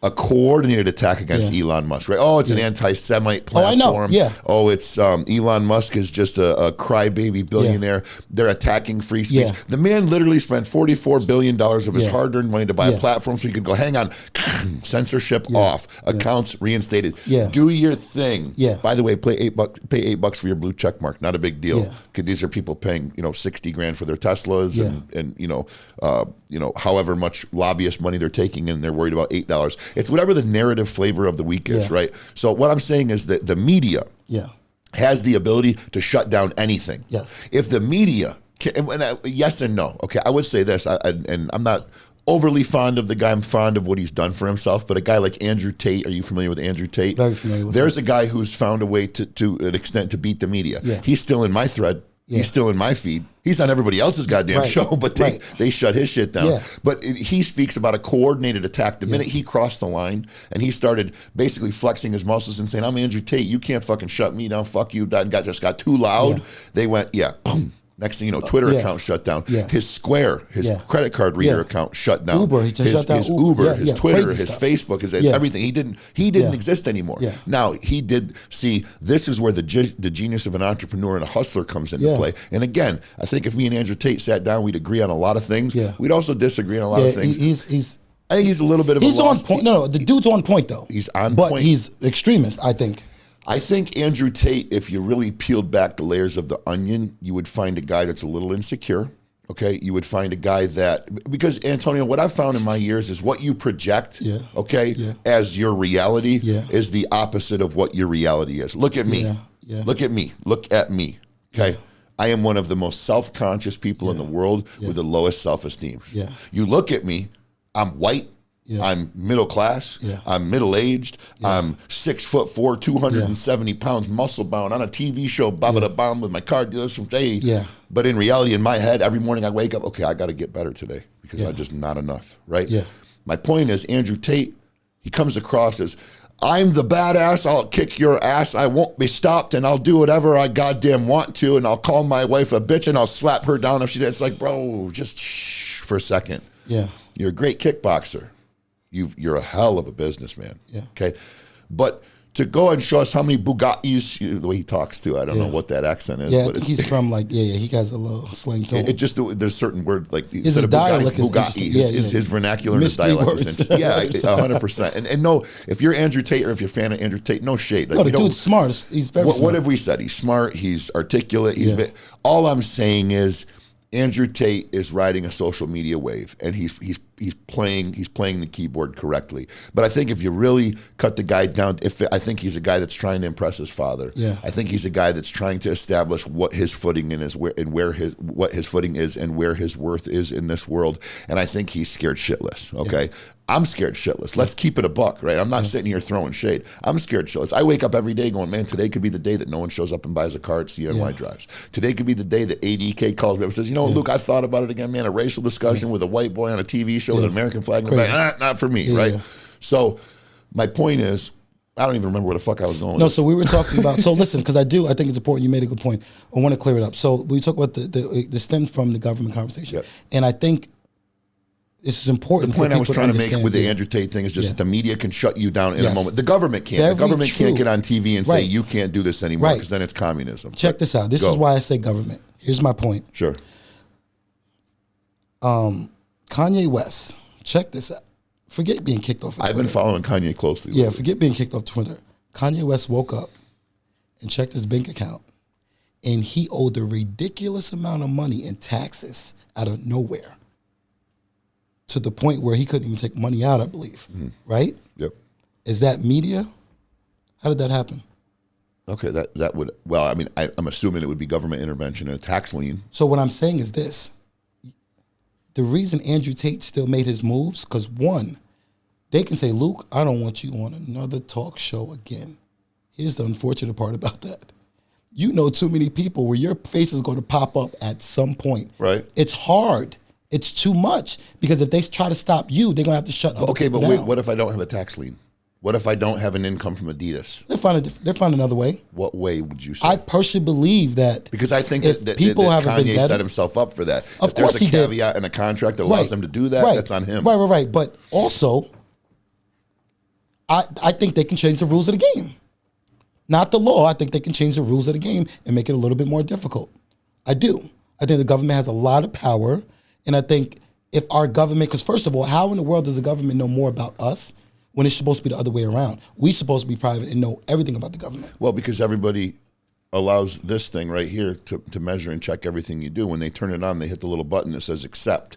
And once you've done that, man, you've given up all your privacy. Done. It's over. So right now, if they wanted to track us, they know where you and I are right now. If they wanted to hear us, they don't need this. They got this, right? They want to film us, the camera's right there.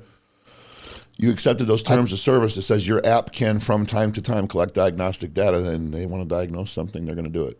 So are we crazy enough to say, you know what, that's fine?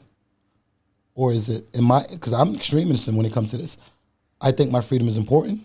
I also think my privacy is important. I think the fact that if I want to have a genuine conversation with Luke without my conversation being recorded, I should be able to do that.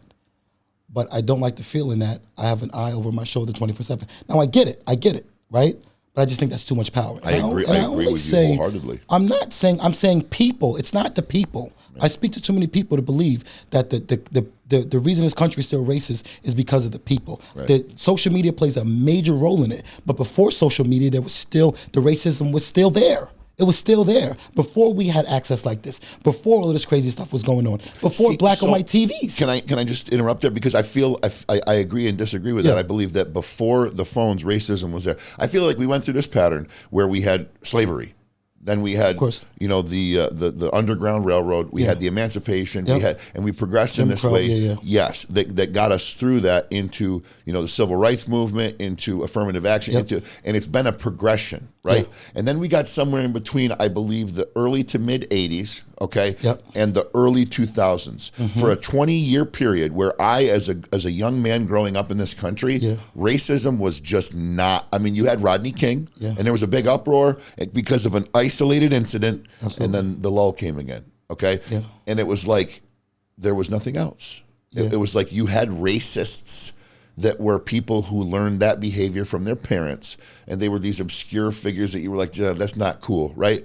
Michael Jackson came out with a song, I probably got to say, in maybe the early 90s called Black or White. Oh, yeah, I know. And bro, you had all of Times Square bebopping to that song. Black, white, everybody. And there was no divisive vitriol. There was no racial divide in the country. There were racists. There always have been, and there always will be ignorant people who find the simplest, quickest reason to hate somebody and call them alien and not like themselves because they're insecure. And those racists are always going to be there. But there was no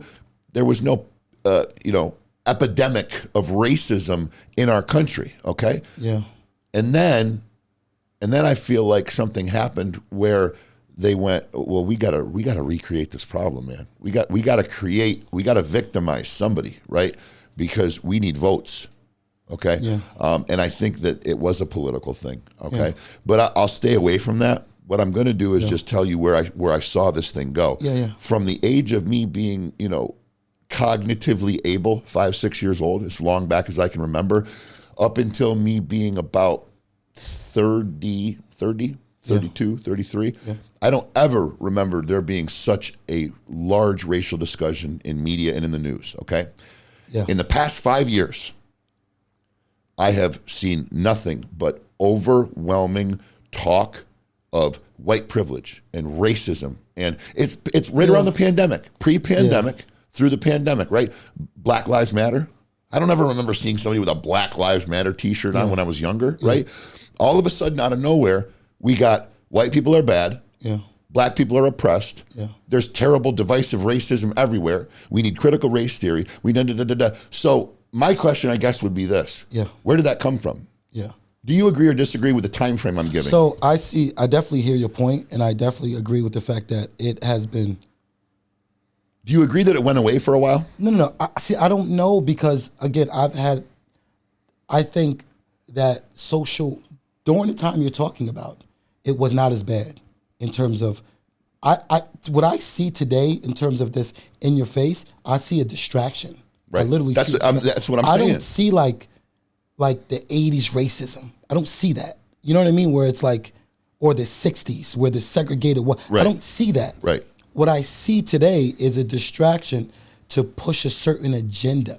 And I think identity politics has a big thing to do with that. Because if we can divide, we can conquer. And if we can keep us from disagreeing with each other, and now say, you know what, well, if we can keep him here, she there, thee there, and they don't work together, then we'll be fine. Our agenda will be passed. Then they're going to look up and they're going to be in a pandemic. 100%. And that's exactly what happened. 100%. We got so distracted, right? That the next minute we looked up, oh, Trump, you were behind the 8 ball. No, they know you. And I'm saying they as in, there's a political scheme. They can say whatever they want. But I said, this politics is killing our country more than it's benefiting our country. 100%. Because every time you look up, there's a new movement, there's a new march, there's a new theory, there's a new this. Right? That's not from the people. No. We're not voting on that. No. But what happens is you're helping to fill somebody's fuel by now saying like, oh, see, I told you they were racist, so it's okay for me to express how I really feel. Right. When the fact of the matter is, no, the media will play this game on you. You turn on the news. Listen, let's have a better argument. You turn on CNN, NBC, whatever the case may be, MSNBC, Fox and all of that. Yep. You know what I see? And I didn't see this as a child. Okay. You know what I see? Well, they, and then I hear they, and I'm like, can you guys talk about something that's good instead of talk about left side and the right side? Right. Because you're not, you want me to trust you, but it's always a fight. How do I supposed to get along with Luke if I'm Democrat and you're Republican and they're always fighting? You think we're going to get along? It's just like, you're exactly right. It's just like this. It's just like you go into a school, right? You're a new kid at the school and you go to this one table and the guy's like, hey, how you doing? Yeah, my name's Tony Vito's Scarucci and Mikey. You see those fucking Irish guys over there? They're a bunch of fucking Mick pricks and I'm going to tell you, those sons of bitches. I see them down at Patty's Pub with their fucking red hair and their goofy ass jeans talking shit we're gonna go down, we're gonna fuck those motherfucking mix up at the end of the day. You with us? And you're like, oh yeah, fuck those guys. Fucking assholes. Then the next day you go to the other table and it's like, hey, how are you? Antonio, they tell me. Yeah, you see those fucking guineas over there? Right? They're fucking sitting over there with their greasy hair and their fucking gold chains dragging down to their testicles, looking over here like there's something bloody special. You know what we're going to do, We're going to beat them in their ass. We're going to take them down to Paddy's Pub where they ate the most. We're going to take their little Harley Davidsons and their Ferrari cars. We're going to shove their fucking Kirks up the tailpipe. You're with us, mate. Appointing some ass lickings. Let's do it. All right. And it's like, whoa. And at the end of the day, you step back and you go, nah, you're both full of shit. You're both full of shit. Because the rank and file, the rest of the crowd are all sitting back quietly watching the banter because it's a great distraction, right? So that's what I believe is going on in this country. I believe you've got a red side and a blue side, okay? And the red side's going, oh, these fucking people, they're elitists and they're global. And so I guess I should probably preface that by saying there's truth to a lot of the name calling and a lot of it. Like, I guess what I'm trying to say is they both have an argument, right? There are bad things going on both sides, but that's what we need to agree on. Right. That's where we need to get centrist. That's where we need to say, okay, this is wrong over here and this is wrong over there, because you're exactly right. One side goes, we are all right over here and they are all wrong over there. And then you go over there and they say, oh, no, we are all right over here and they are all wrong over there. And then the Americans go, well, I got to pick one side. All right, let's think about it. What's my favorite color? It's like, I don't like abortion. And I believe in God. Well, but I think immigrants are cool. But I'm a kind of an entrepreneur. I guess I got to be a Republican, right? They pick what the majority of the issues are that are the most, whatever their largest issues are, their largest voting issues are, and they align themselves with that side. Whereas if you go to somebody, and I speak on this frequently because I would be looked at as a conservative Republican, all these things, but in reality, I believe that, women should have a right to abort a child, okay? I don't think that it should be popular. I don't think that it should be done often. I think it should be very tightly regulated. But I don't have a daughter, I have a son. And I stop and I think to myself, if my little baby girl came home and told me that she had been raped, would I force her to carry the rapist baby for the rest, for 9 months and then have that child for the rest? I have to believe that if I was put in that situation, that I would say, no, let that happen. That's right. No, you know what I mean? Yeah. Now, I know that you're a very strong Christian in your values, and I don't mean, I hope that didn't offend you in any way, but I try not to speak on things that I can't be ultimately aware of because I've never experienced them. Yeah. So that's something where I'm remiss in trying to pass judgment on, or I got to hesitate to just say I'm one way or the other on. Okay. There's other things like, the global, the economy, or the economy, man, I'm losing it. The goddamn what the fuck what's the word I'm looking for? Smart people. The climate crisis. Inflation? Hey, Ruben, say hi, Ruben. Oh. How's it going, Luke? The climate stuff, right? Yeah. Global warming, all these things. I don't buy into the whole global warming thing. Okay, climate change is real. It has to be real to an extent because human beings have introduced climate factors that will shift things, right? I believe a lot of it is correctable. I believe a lot of it is, over long periods of time. I don't think the world's going to explode tomorrow, right? No. So I guess what I'm saying is there's things that I align with on the left.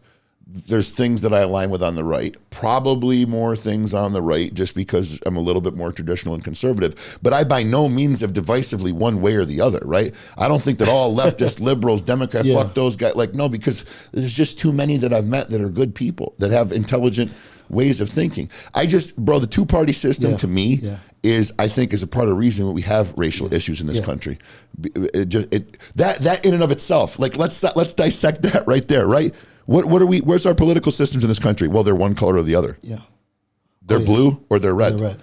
It's purple. Like there's no purple. There's no purple, exactly. There's no gray even. No, you're either blue or you're red. Yeah. Okay? So we can just run that all the way up through. You're male, you're female. You're black, you're white. You're red, you're blue. Yeah. This media / government, whatever you want to call it in this country, wants you on one fucking side or the other. Look, end of story. I think you're on to something. But here's another thing. I also think the reason you and I get along very well outside of the fact that most, we're human beings and, we both work out, we have a lot of interests. Right. I came in here saying this. Listen, I'm not a Republican or a Democrat. I like what I like, but I'm a little bit more conservative because of my views, right? Mm-hmm. Which is most people, literally. I think more people are conservative than they think. I think so, You know what I mean? But I think the fact that you are open, we couldn't have this conversation if you were far right. Mm-hmm. Now, you mentioned abortion thing. I just want to clear this up because this is how much we are alike in mind. Listen, first and foremost, if I had a daughter and she came home, and this is me being transparent, if I had a daughter and she came home, she said she was raped. To be honest with you, my wife is dealing with making that decision because I'm dealing with something else. Okay. You know what I mean? Okay. But my wife also, as a woman, my thing is this, they got nothing to do with me, none of my business, right? However, I grew up in a society, in a culture where people got multiple abortions because they were having unprotected, underage sex. That's what I seen. And if you look at the majority of the numbers, that's what bothered me. It's killing the black community if you see what's going on. Mm-hmm. You know what I mean? Like that's why it's personal for me because I'm not talking about the numbers where people are raped, or if you're 21, make your own decision. Right. I'm talking about the ones that are 12, 13, 14, 15, 16, 17. If the morning after pill don't work, I'll get the abortion. Like, come on, we got to figure this out. Right. That's the majority of the numbers, but that's another subject. So for me, I'm not ever here saying, listen, extreme rightists, listen, I'm pro-life all day, right? But I'm also realistic, right? Listen, if you're a grown woman and you decide that you want to have 8 abortions, that's your business. Do your thing. That got nothing to do with me. Nothing.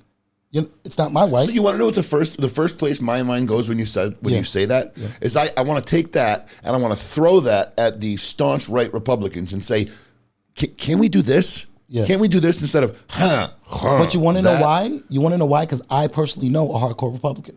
You want to know why they some of them know but have to take that stance? Because it opens up the door to too many other things. And if you are conservative, so why is that a problem? So I'd love you to ask that Republican. Because a color is more important than a rationality. 100%. But those words you just said, they resonate perfectly because that's what we're seeing. But it doesn't make any sense. At all. None whatsoever. No. So I'd love to ask this same political figure. So let me ask you a question. Why can't we just say abortion is largely bad? It's the ending of the process of life. Yeah. It's devastating, it's tragic, and it puts me on the verge of tears to think about it. Yeah. But there are times where it's going to be necessary. Of course. Just like any other extreme, just like the death penalty, right? People say, oh, I'm not with the death penalty. Other people say, the death penalty and everything. The guy takes a candy bar, fucking kill him. Oh. It's like, but it's like, wait a minute. No, I don't think that the answer should be taking a human life. No. I think it should be rehabilitation. Yeah. I think it should be corrective action. Okay, but what if the guy's a recidivist? What if he goes out and he kills a woman, rapes a baby, then, they parole him, and he gets out and he rapes a woman and kills a baby, and it's like, whoa. This guy has proven that he was sentenced to some hard time. Yeah. They made him sit his ass down for a long time and think about what he did.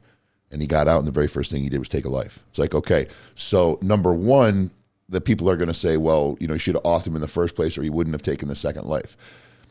I say, I don't believe there's any way to know that for sure, right? And I'm taking a very big leap here and pissing off a lot of people, okay? And this isn't a final or an extreme or a this isn't the end all be all for how I feel. I'm giving an example, just giving an example. So now that that's happened a second time, I don't think we put him back in jail. I think we say we're not going to give him a third try, right? So that's a life we can end, okay? I may be wrong. I may 5 years from now look back on this and say, oh, I shouldn't have said that, okay?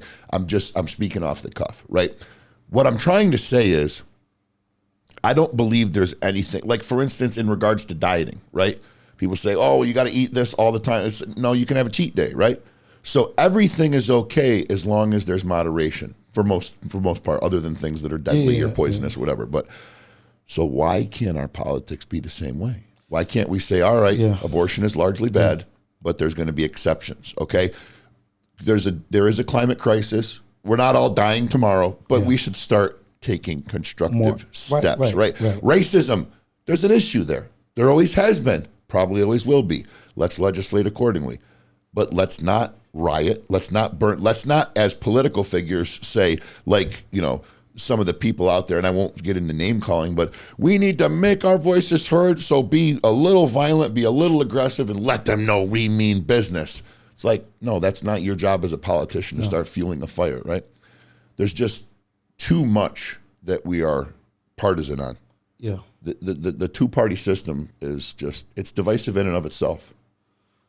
Well, the political system, to my understanding, was created like a pendulum, right? So we know liberals are more open to change. Conservatives are more open to stability, structure, consistency, right? Innovation, stability, structure, consistency. Common sense will tell you a pendulum swings.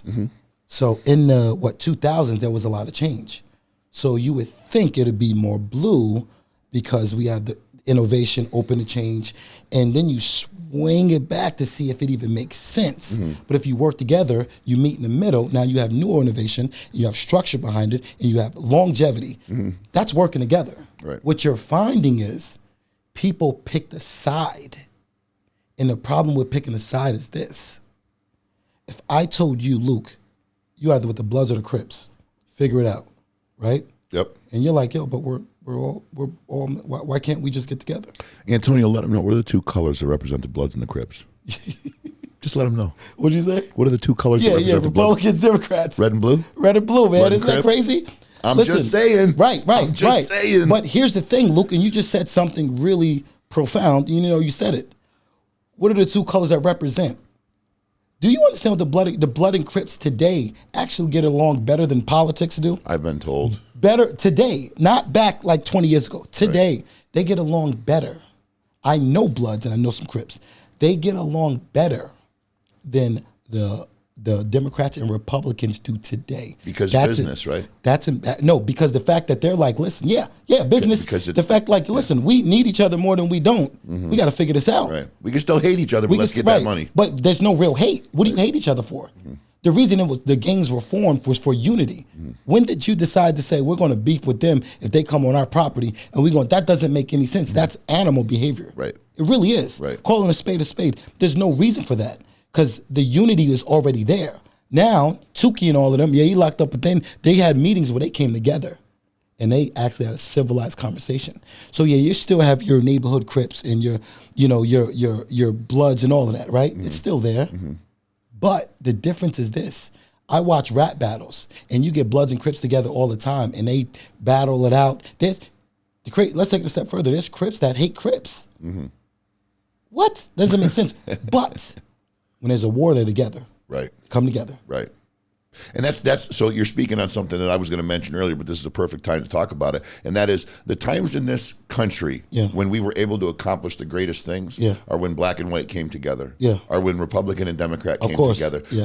The world wars. Yeah. Say, all right, fuck it, set our differences aside. We got to come together. We got to do this thing. Yeah. We got a common goal, right? So we're in a place in this country right now. I believe this is a very critical point. Yeah. I really do.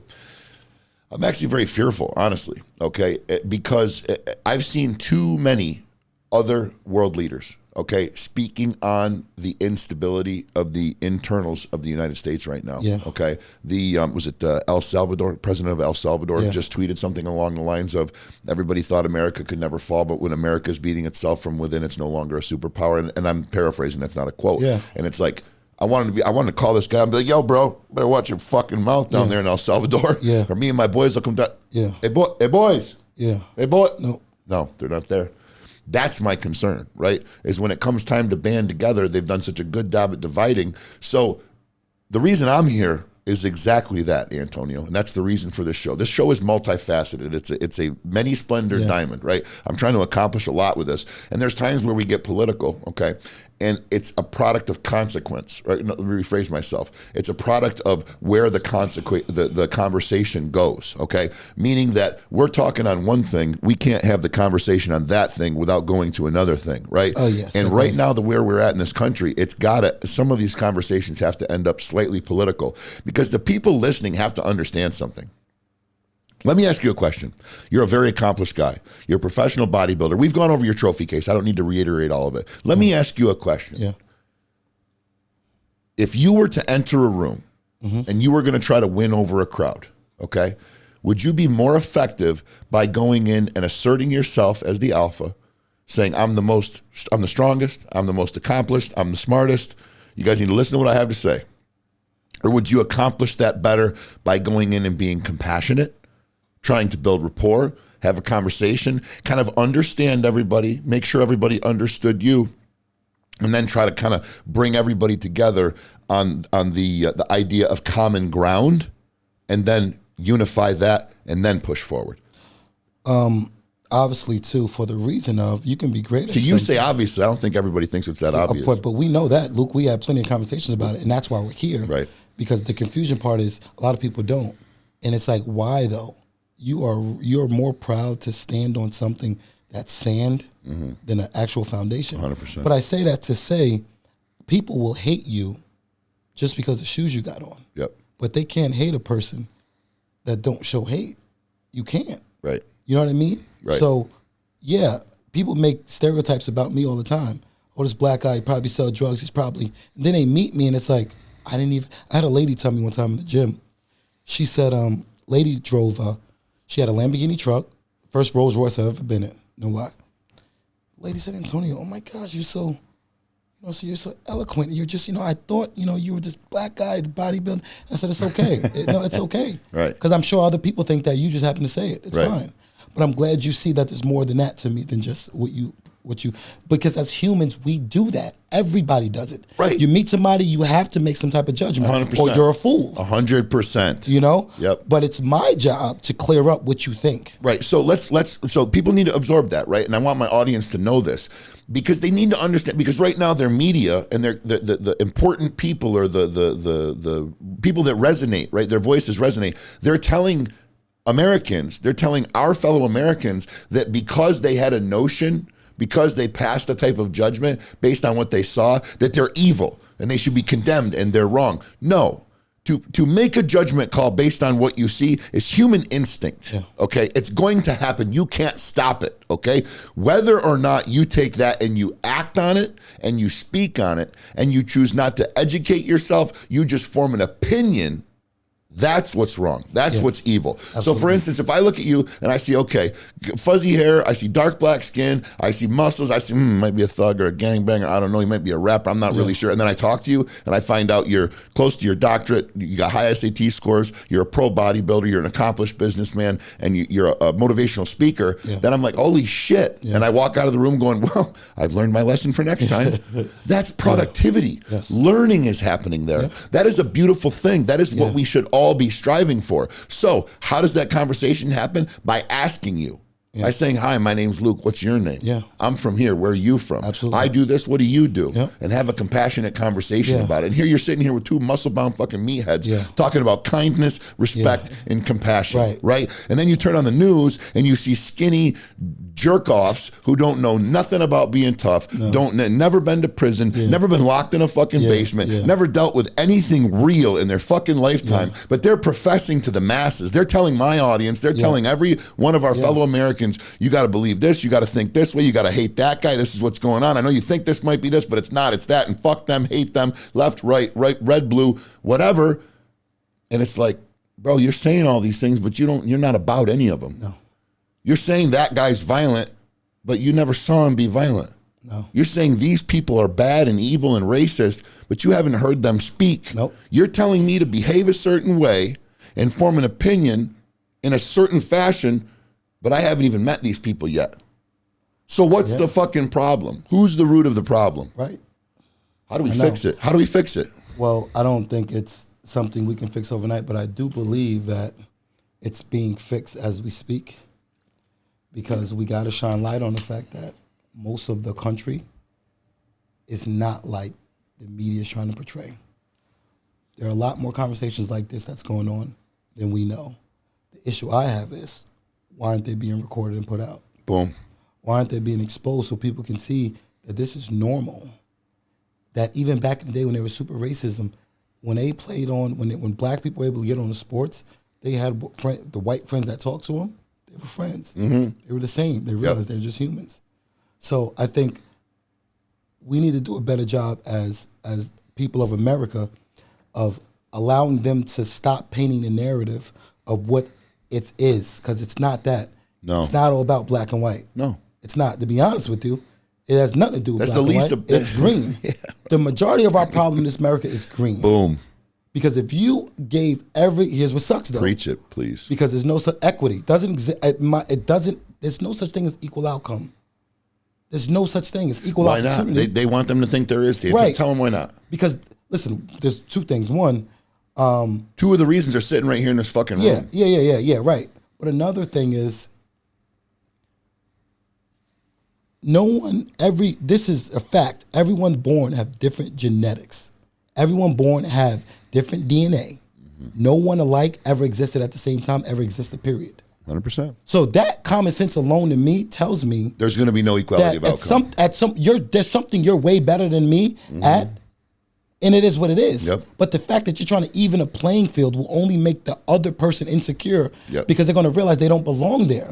But if you glorify people's, listen, the fact is this: if you're good at, let's say you're good at ideas, you're good at, being able to, be animated, right? Yep. I'm just good at just in the middle. Okay, right? And we come together. We now have an empire. But we don't do that, especially in the black community. Yeah. You got to understand, you can find a people, I see more white people work together than black. And it kills me because it's like, you're in the hood, all y'all got a lot of drug money, right? But you ever thought to sit down and put your brains together like, if we can get money this way, what if we invested in real estate, this is that? We can be, the mindset. We could own our block instead of run our block. Right. You know how you fix that? We drafted a legislation against rap. People think this is crazy. I'm telling you, you get rid of rap, we have no culture. Or how about this? Instead of, do you know who Andy Mineo is? No. Okay, the reason I do is because a friend of mine is actually his brother. Andy Mineo is a very famous rapper. Ruben, we need to put like a little thing of Andy Mineo and maybe a little sound clip in there, okay? Yeah. This is a Christian rapper, okay? Now, full disclosure, I'm not religiously, I'm not affiliated or aligned with anything religiously, but I will say this, game recognized game, right? This man he speaks on an uplifting tone. He's got great music, man. You listen to, obviously you TikTok? You social media, that thing. Yeah. You heard that song where it's like, I'm coming in hot. That's an Andy Mineo song. Okay, yeah. What's that song about? It's kind of just a hype song. I'm coming in hot. He's like a fajita, right? He sings, but if you listen to his other songs, they talk about God. They talk about I wish I could think. He's got some real clever raps. Listen to him. Check him out, right? Little free plug for Andy. His brother is a car wholesaler. I met him. We're fucking around doing a damn thing. One day I'm listening to a song. I was like, this is my jam right here coming in. He's like, oh, it's my brother's song.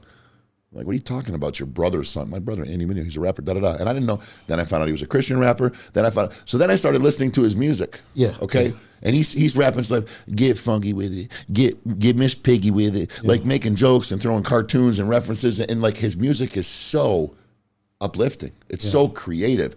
But the beats, if you just shut it off and you played the beats, you'd think you were listening to Biggie, Eminem, Offset, Migos. What does that tell you, though? That tells me that if you want to legislate rap, don't get rid of rap music, okay? And I understand what you meant by that, but I think you do not allow promotion of anything that's illegal.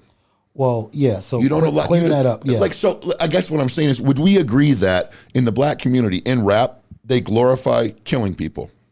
Of course, they glorify whipping up crack.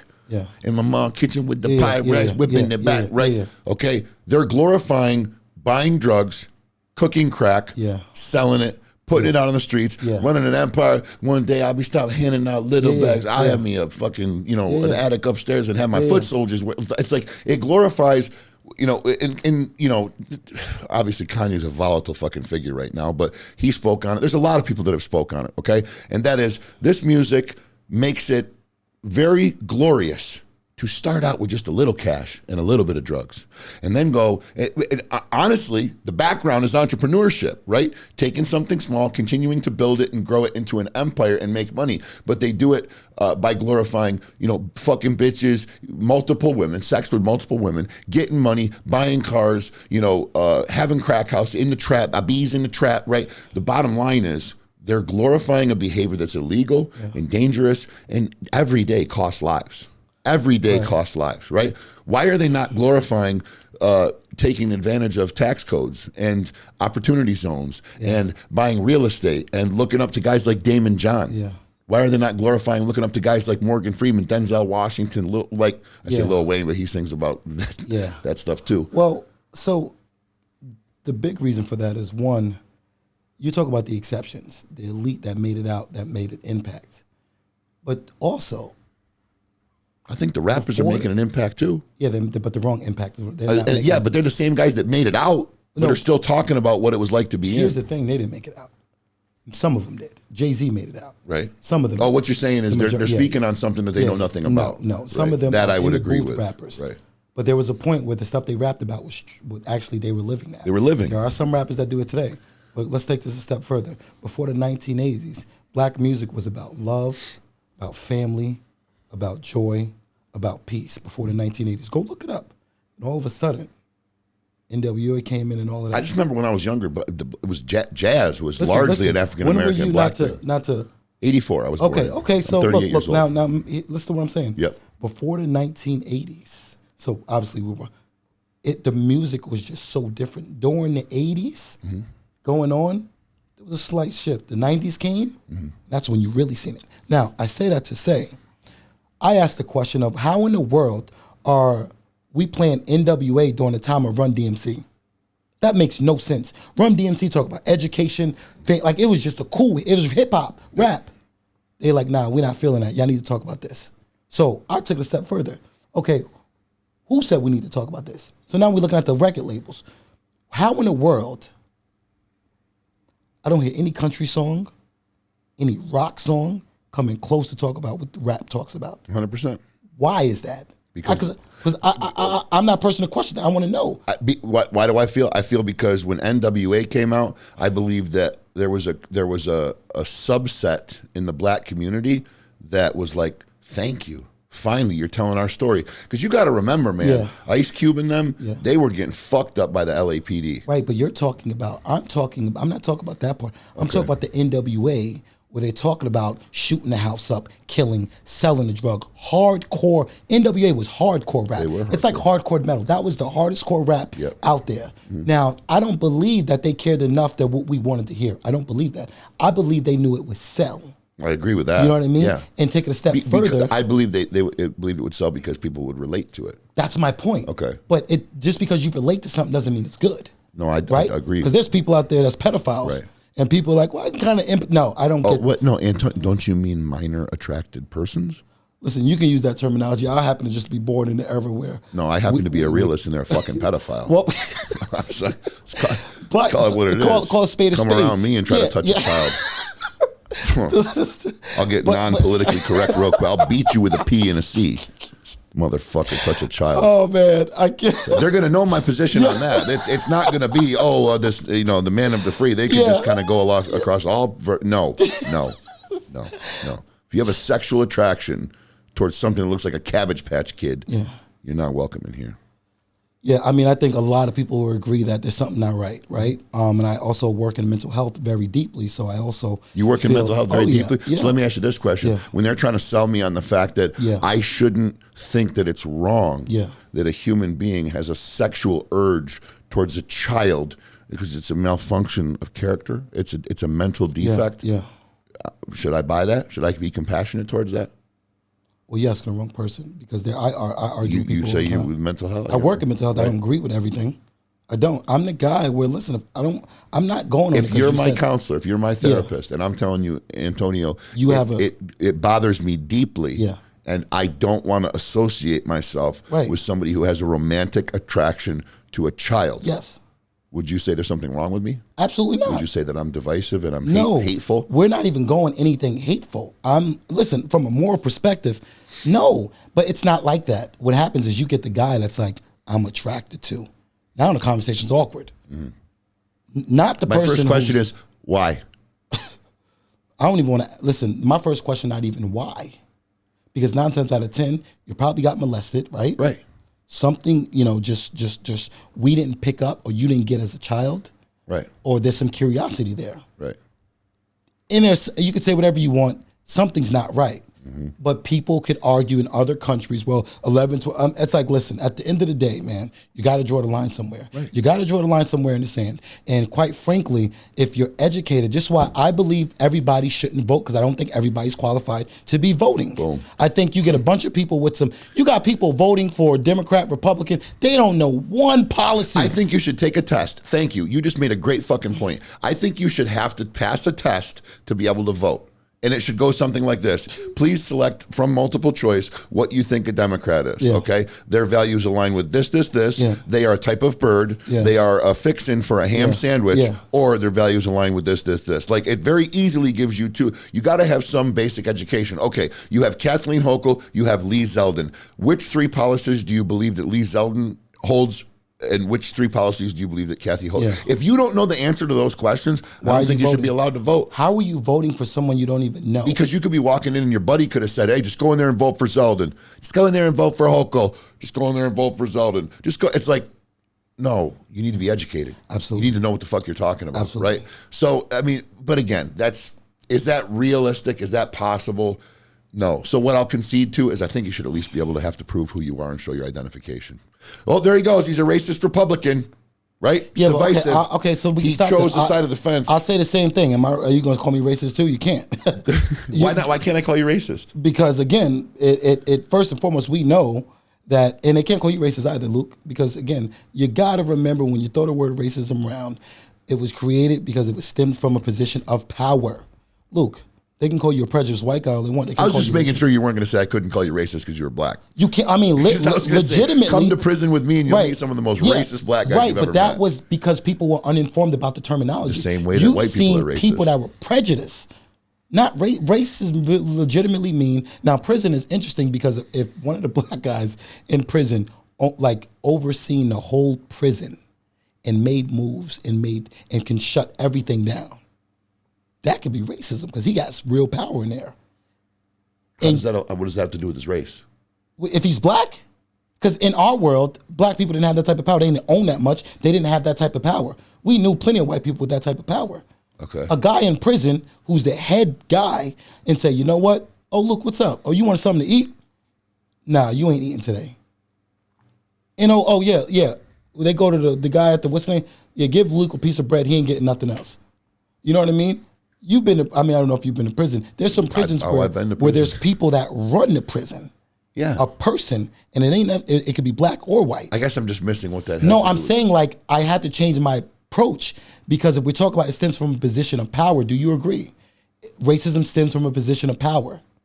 Well, in order to be racist, you have to have racist, not prejudice. In order to be racist. Okay, I think what you're saying is that, and we agreed on this earlier in the conversation, is that by and large, when somebody has a racist tendency, it's because they're hunting for power. Meaning, very few people are going to walk down the street and walk by a black guy and go, "Yeah, you stupid black." And very few blacks are going to walk down the street and go, "Oh, you stupid white." It's going to be like there's 3 black guys and the white guy walks by and they're trying to feel as though they have power over them. So we're going to combine the power of our 3, it's like Captain Planet. Our powers combined, like the 3 of us black guys come together, we can defeat the white. Same way as if 3 white guys are walking down the street and they see the black guy is different, they can join forces and say, is that what you're saying?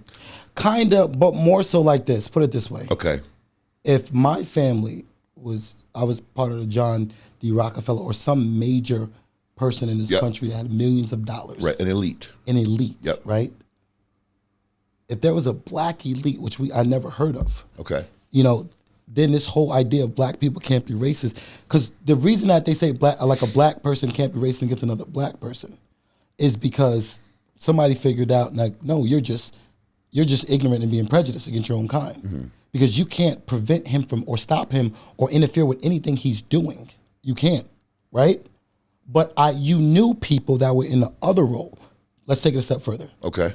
There was a podcast and a lady said, name something, this is back in the day, name something that white people can do that can stop black people from doing. And they gave off 3 things. It was like education. It was like prevent, right? And they gave off like 3 things. Okay. And I'll send you the what's the name because it was interesting. Okay. There was like name something that white people can do that can prevent black people from whatever. It was like housing, whatever, right? Okay. She flipped it. She said, now name 3 things black people can do that can do the same thing to whites. No one said anything. This is an audience full of a bunch of white people. Okay. And she said, well, that's telling me you're aware and you acknowledge that there is, and that to me is from a position of power, which is racism. There's no black elites. There's no black, even Jay-Z, right? They can shut Jay-Z down. Jay-Z's a billionaire. When you say they, down. Who can shut him down? Elite. Well, we talk about the elites. Okay. I think the elites can shut Jay-Z. He's a billionaire. So you don't think Barack Obama's an elite? I think, depending on who we're comparing him to. These elites that you're talking about. I don't think he's in that circle. I don't. I personally don't. Why? Because that's what the audience is going to want to know. Right, but because I don't think Obama, just because he went to Harvard, he got it has nothing really to do good education, he's very smart, and he has backing because of his positioning. I don't think that he has the power to if that's the case, he would have made decisions that, I think Obama didn't make decisions he wanted to make when he was in office. I think he had a political agenda that he had to fulfill. Obviously. Yeah. What's elite about that? You can't even Trump made his own decisions. He was the first president I seen that said, I see your script, but I'm going to do my thing. Trump's whole position was to go in and take down the elites. Which I think... When you talk, all you have to do is look at who attended Barack Obama's birthday celebration this past year in Martha's Vineyard. Watch it. Can we, Ruben, we got that? Can we pull that up quick? Just pull it up, rattle some names off. So Barack Obama had a birthday celebration at his home in Martha's Vineyard. Yeah. And in a moment, my producer, Ruben, is going to start rattling off these names. Yeah. And if after hearing this list of guests, you can tell me that you don't think Barack Obama is an elite. Now, this was not a requirement. He's no longer the president. This was not his political guest list that he was forced to commingle with. Yeah. This was the people he selected to be at his birthday celebration. Okay. Trump wasn't there? What's that? Don't believe so. No, but Jay-Z and Beyonce were. Of course they were. Okay. And so when you say, Jay-Z's not an elite, I would beg to differ. No, I'm saying according to who. Yes, you're right. He could be an elite. But I guess first we need to establish what we mean by that. Yeah. Okay. And to me, Kris Jenner Kim Kardashian, Yeah. Jeffrey Epstein, Ghislaine Maxwell, George Soros, Klaus Schwab.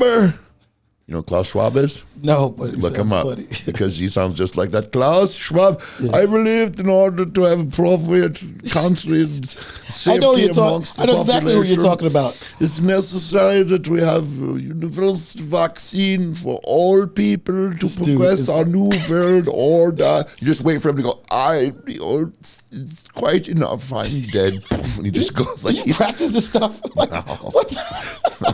No, I got a couple in the cupboard I could bring out at any time. Man, what? It's just like Bill Cosby. That's a side job. What the heck is going on here? That's a side job. Yeah. Ruben, how we doing on the Obama guest list? We're doing good. What do we got? Steven Spielberg. Steven Spielberg, only the most influential director in Hollywood. Tom Hanks. Tom Hanks, only one of the most influential actors in Hollywood. Dwayne Wade. D. Wade. John Legend.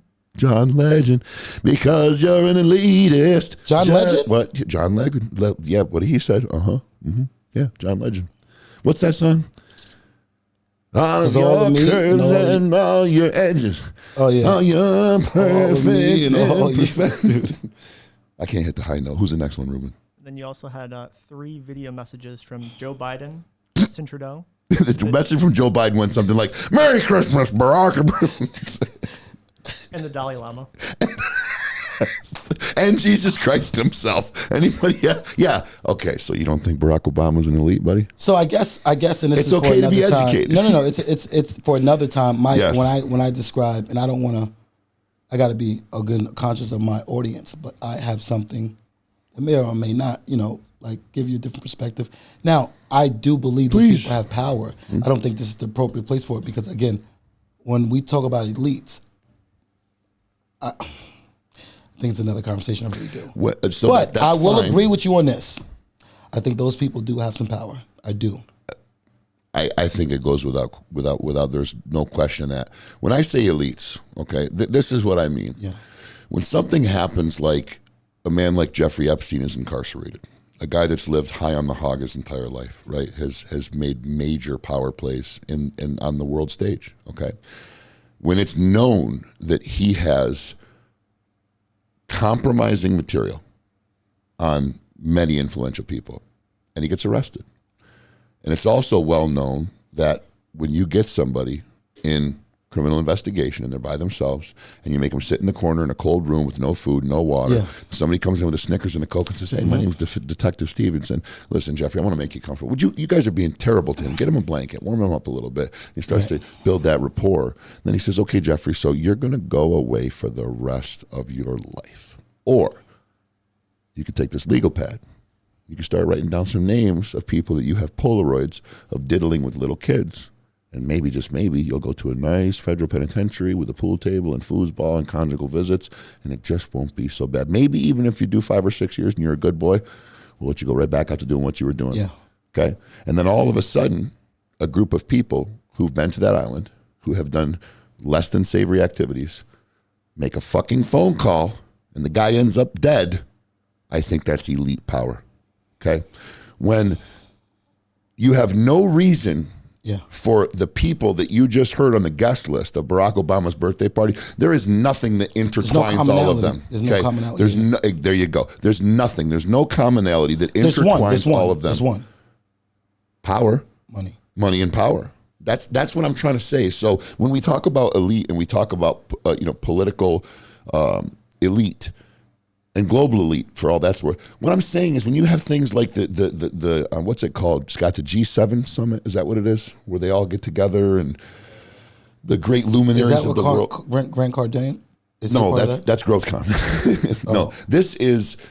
See if you can pull that up, Ruben. The G7 summit. What this is they gather people from around the world, highly rich and highly intelligent and influential people from around the world, and they discuss what they believe the trajectory of the world is. Okay, and you get people like Bill Gates, Klaus Schwab, George Soros, Jeff Bezos.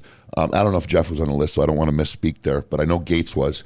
And then, these people all get together, and The things that are spoken about in a meeting like that are things like population, whether there's too many people on the planet Earth or the population is sustainable, the climate, whether or not it's sustainable, the mining of natural resources, whether or not it's sustainable, the political systems, and essentially they make it known they're trying to create a one world currency. They make it known they're trying to create governments that commingle around the world. Basically what they're doing is they're trying to go, it is a globalist agenda, essentially. They're all trying to get together and say, okay, let's try to have one common money that we can all use. Let's try to have one common agenda that we are all on. Now, Antonio Diaz isn't going to be invited to that. Right. I'm not going to be invited to that. Your graduating class at Syracuse ain't going to be invited to that, with the exception of maybe one son of an elite or a great American family.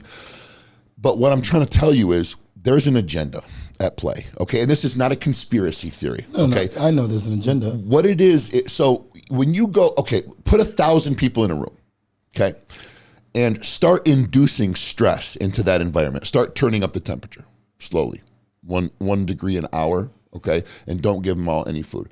Eventually, or put lions all the way around the perimeter of that room and slowly lower the fence, right, to the point where at some point they see the claws coming over. Eventually something is going to get them. Right.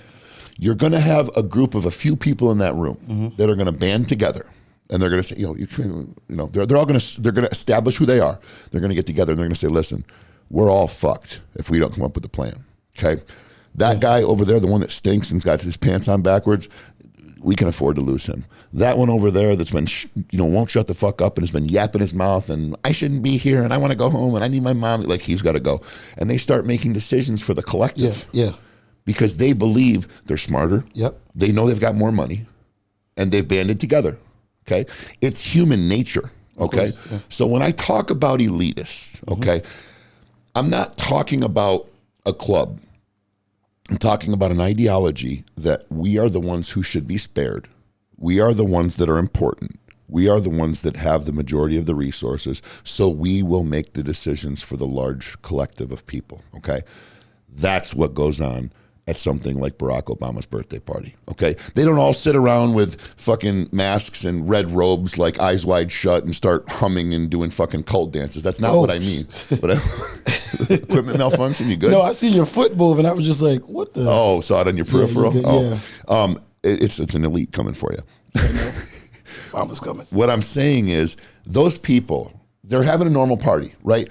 You could fly a drone through there, and if you didn't have audio on, it would look like any other fucking rich people's party, right? But then Obama comes out with a cigar and goes, "Hey, Steven, how you doing? It's a great, movie you put together there with Hanks. Tom, come over here, Tom. All right, Michelle, go get me, Tom, and Steve here, and a couple more of those Tom Collins. Let's go to this room over here, fellas. We all know there's a problem, right? Donald Trump? Donald Trump's a problem. So what we're going to do is we're going to talk. We're going to come up with a plan to make Trump go away. That's what we're going to do. We need to. Yeah. He's a problem. Right, Antonio? Mm-hmm.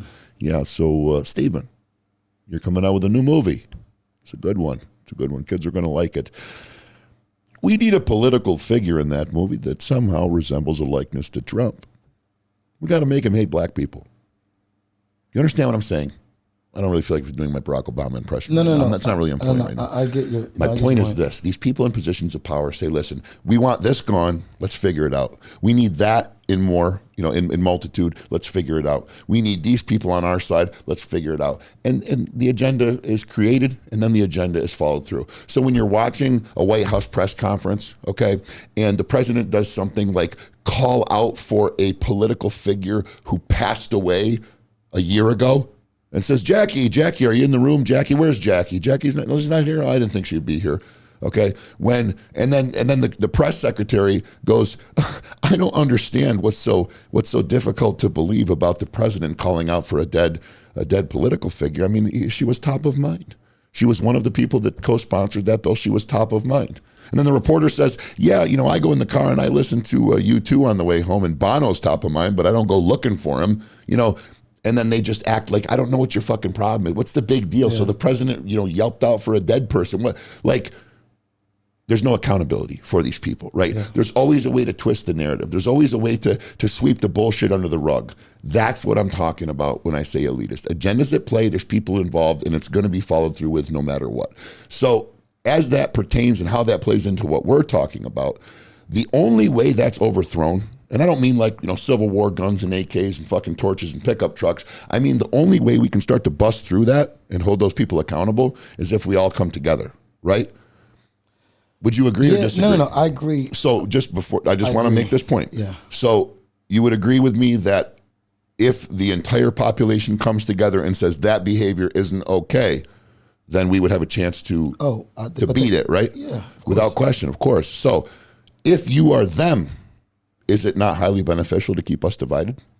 Oh, yeah. What's the easiest way to do that? You're black, I'm white. We have a history of these arguments. Right. Continue to, like you said, you're racist, I'm oppressed.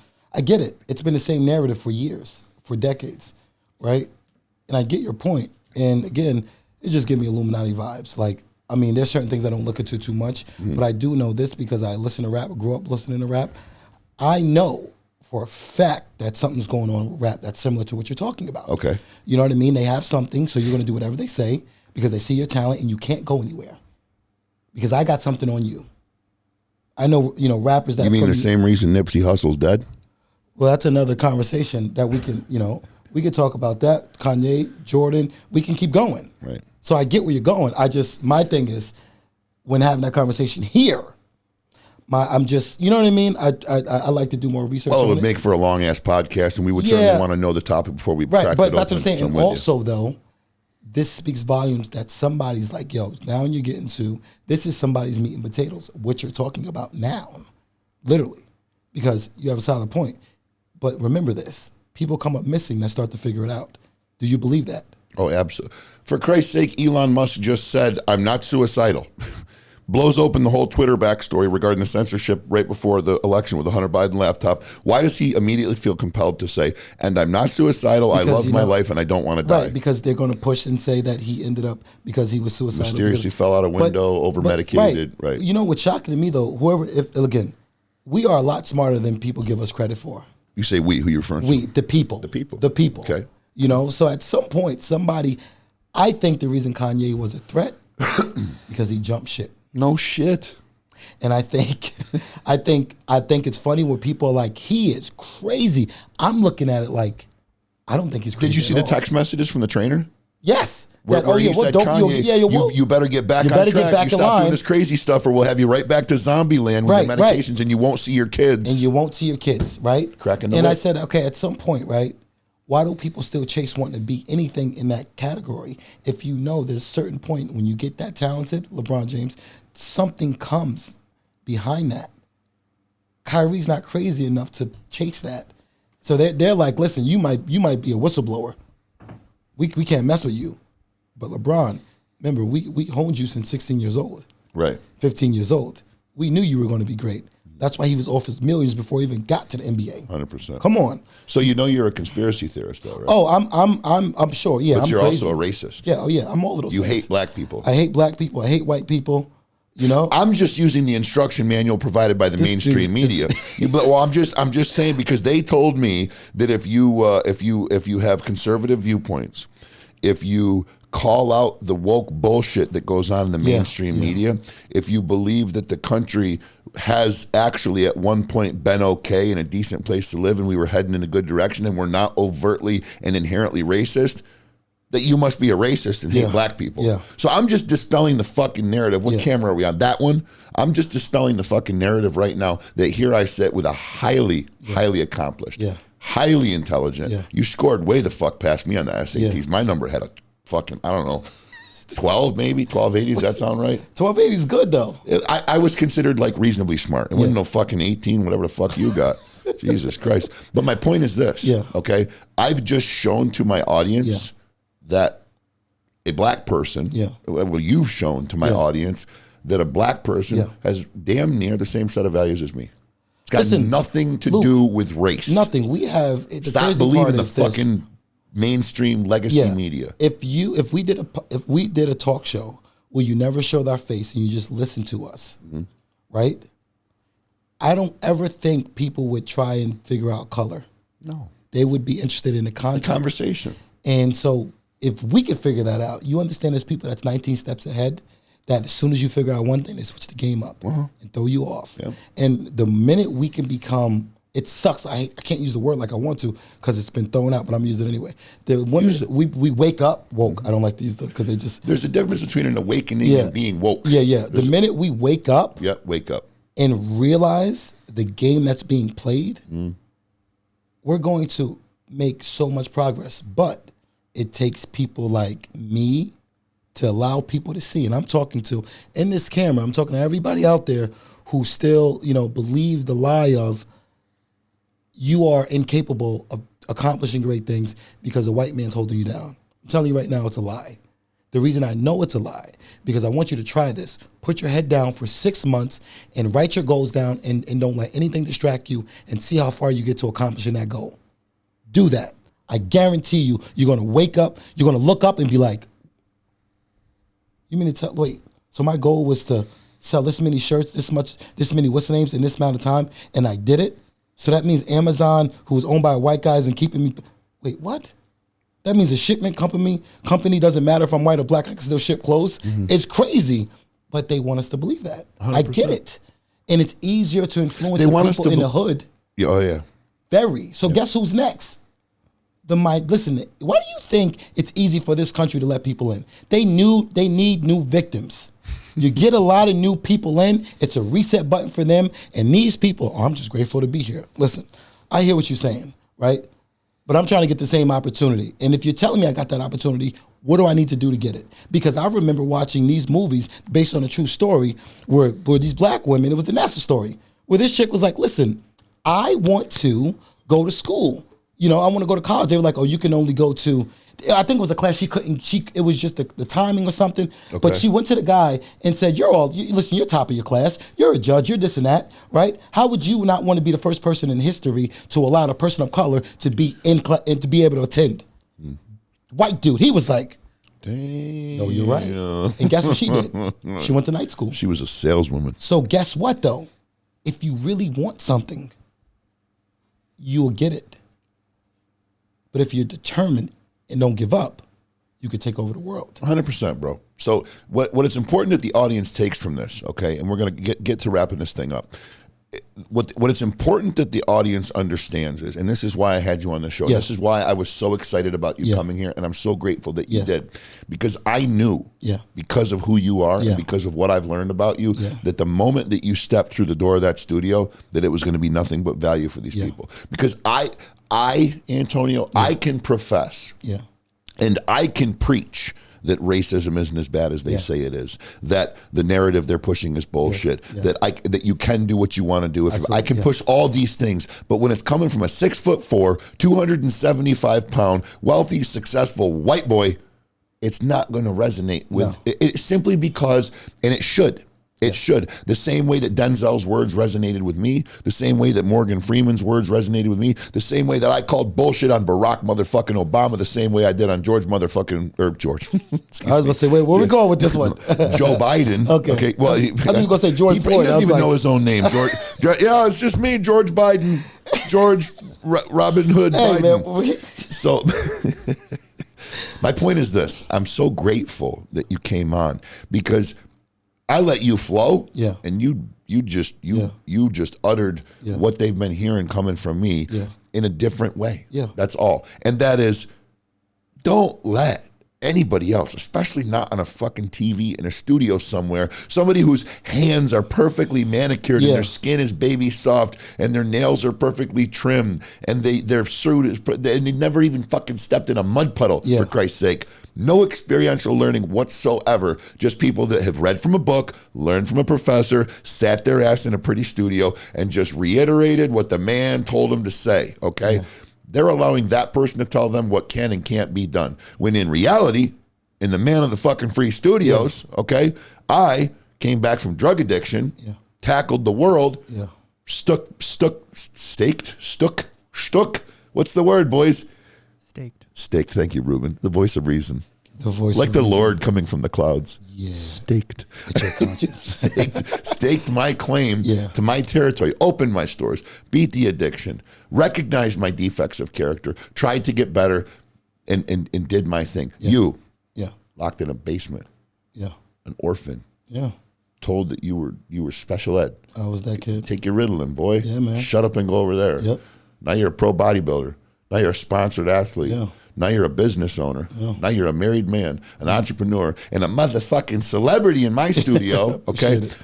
But what you've done is you've used what you've created to convey a positive message. Yeah. So I'm grateful for that because you showed them that a black man Yeah. can agree with a white man. Absolutely. Conversely, a white man can agree with a black man on pivotal issues. Yeah. Really serious, divisive issues. Yeah. And we just sat here, we respectfully disagreed on a Yeah, couple things, yeah. right?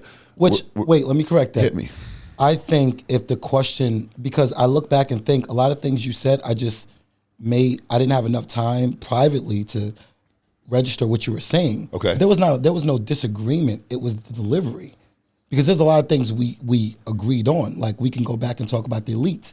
We talk about the same people, but I just think there's a set of people that control this whole world. I agree. But that's another conversation, Yes. is what I was telling you.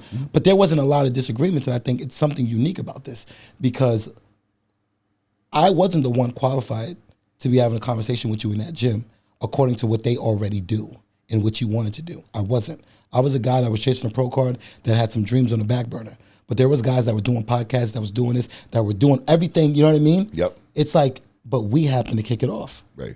And I said the reason we happen to kick it off because we have so many alike views. And quality. The fact that we agree on 99% of things is very scary. And if the audience don't believe that, because if I was looking at this, the old me would say, "Oh yeah, that black, he's just agreeing because he didn't grow up in." Listen, first and foremost, and I want every viewer to understand this. I grew up in the hood, man. I grew up in poverty. I grew up with eating one meal a day, maybe. A peanut butter and jelly sandwich was a luxury. McDonald's was rare. It was a luxury. Like, people don't understand. Like, I know what it's like to struggle. So when you come to me like you don't get it, this and that, first and foremost, educate yourself. Because once you educate yourself, you're going to stop believing the lie. Mm-hmm. You think I got this far because I believe what people said about me? No. So why are you doing that? I have proof that what you think is wrong. So you can argue all you want. Right. I'm coming from a matter of a fact, I've lived not it. an opinion. I've lived this it. This is no statistics. This is no research. This is a fact. Right. And the scary part is there's people that are so leftly and rightly driven that, Luke, we can be speaking facts all day and they still won't hear it. Bro, that's a whole nother podcast. Okay, that's a whole nother conversation, bro. Because I, for instance, I'll have customers come into my store and the conversation will get political, and I'll feign agreement with them. Yeah. For instance, I'll give you a conversation that I had with a customer about Donald Trump. Okay, now, disclaimer: Donald Trump is somebody who I believe was good for this country, strictly from a policy standpoint. Okay, yeah. I believe that Donald Trump, in his policies and his delegation, was one of the most effective presidents in our history. Yeah. Okay, I also believe Donald Trump had one of the worst PR campaigns in the history of fucking ever. Okay, you know, I promised my audience when I started the show that I would be honest. Okay, and in what I'm looking to do in media, it's very dangerous to say something like you like Donald Trump. Yeah. But I'm just not going to lie to my audience. Right now, do I like Donald Trump's tweets? There was honestly times where I thought maybe somebody else was tweeting for him, because I could not possibly understand how somebody could be so intelligent in one respect, but just not get it in another. Just a straight kid. Just not get it. Yeah. Just say, what do you think?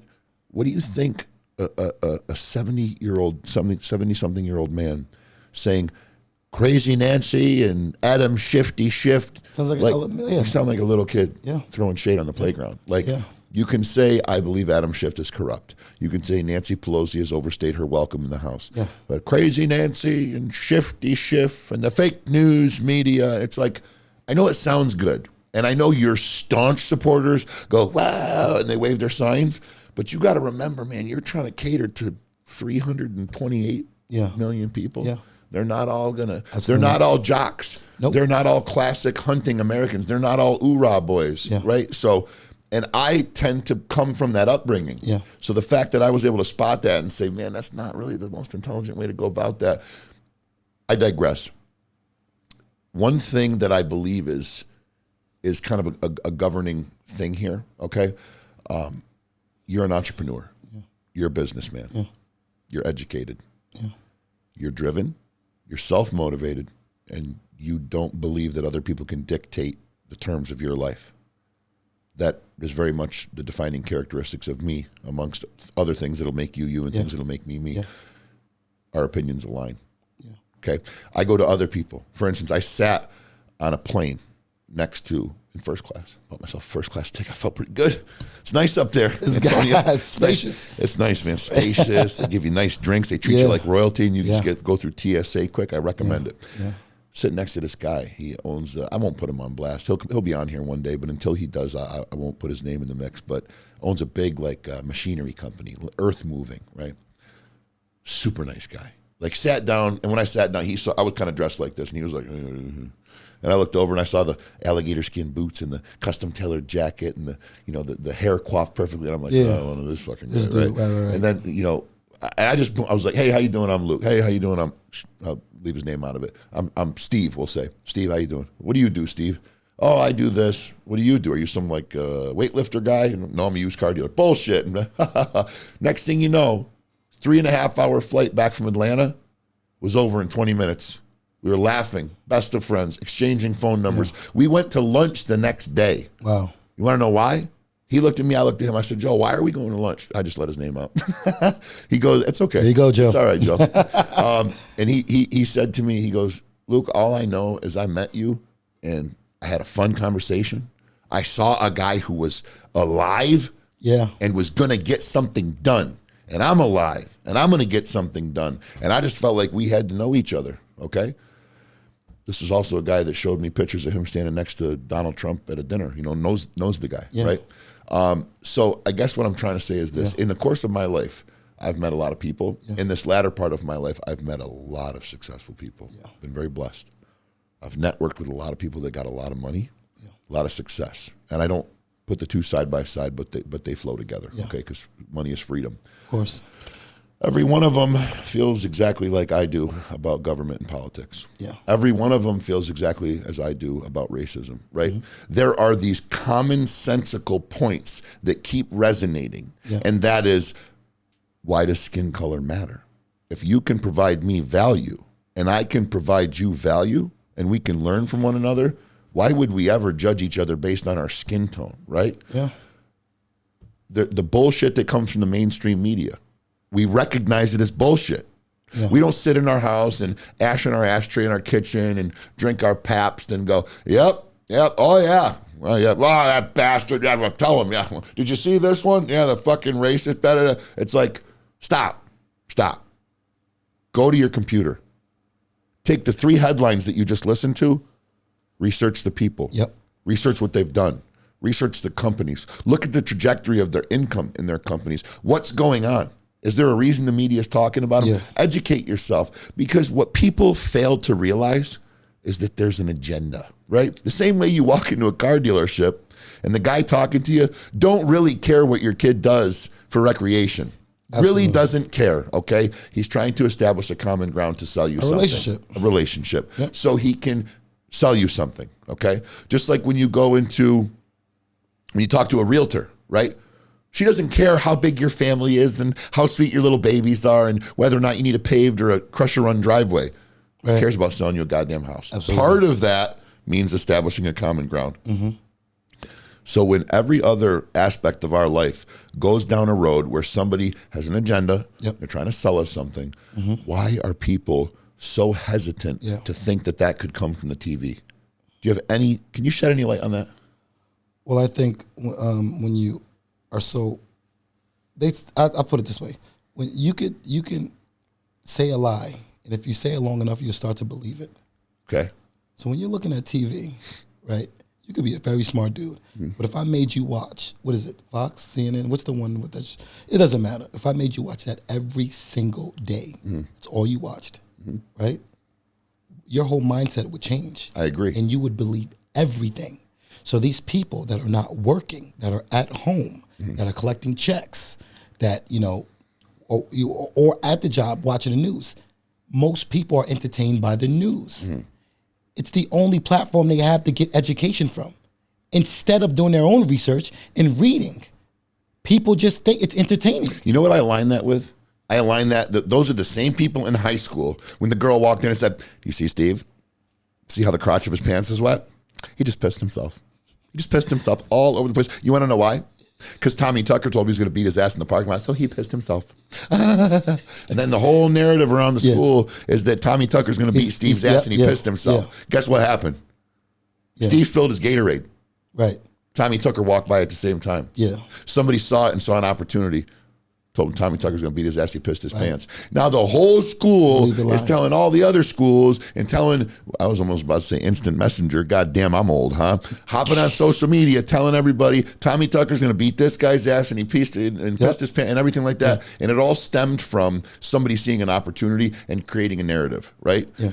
And I believe that the same people in our society that believe the bullshit that comes from the talking box on the wall are the same people that in high school blindly started passing along the rumor that Tommy Tucker was going to beat Steve's ass because of the Gatorade piss stain. Exactly. And that's where we're at. We have not evolved from high school. No. We hear something, it victimizes somebody, it's entertaining, and ready? It takes the focus off of us having to be accountable for the things in our lives. We get to we meet somebody instead of here, ready? So Luke, how you doing? I haven't seen you. How's things, man? Oh, not bad. Did you hear about Tommy Tucker? Gonna beat Steve's ass? My God. And it's right to that. Pass the buck. Boom. Because it's uncomfortable to have to say, well, Antonio, I see you've done great things, but me, I'm not happy in my life. Yeah. Me, I'm on Social Security.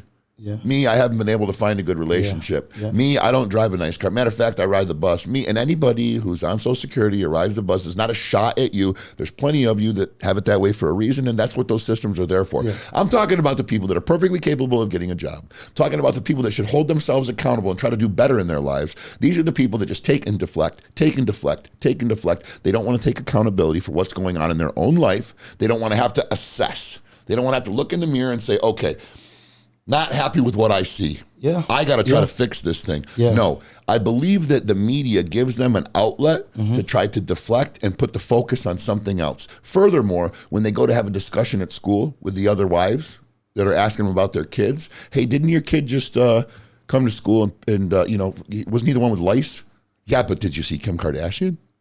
That's what I'm trying to say, right? Yeah. It provides us with this ability, this outlet to pass the buck. Yeah. So I don't have the recipe for fixing it, man. Yeah. I don't. I'm trying to figure it out as we go. Yeah. But the reason I'm here and the reason this show is here is because those people out there need something other than that goddamn mainstream media bullshit that just pukes out the same horseshit day after day that creates fear, right? That creates war, that creates talking points to try to divide people and to try to keep our focus somewhere else. Absolutely. And they're going to call you a conspiracy theorist. Yeah. Anytime you go against that grain, they're going to call you a conspiracy theorist. They're going to say that you're racist. They're going to say whatever. Yeah. But that was the point of the show. Yeah. No. To have you come on here and to dispel that bullshit. Great show, Luke. And I'm not done yet. Go ahead, though. No, I just appreciate the authenticity of, what you're trying to accomplish, what you're trying to do. Because most people are like, it's not my problem. And we get this bystander effect. And then it becomes everyone's problem because no one dealt with the problem. And that's a problem. Man, you come up with these fucking pieces of knowledge that are just bad. It's like, goddamn, I just want to hack this fucking show up and make a bunch of TikToks out of it. Jesus Christ. No, but seriously, you're right, though, man. Yeah. You're right. It's what did you just say again? What was that? Ruben, what did he say? It was like, it hit me. It was like, holy shit. It was like the pass the buck effect. What did you say?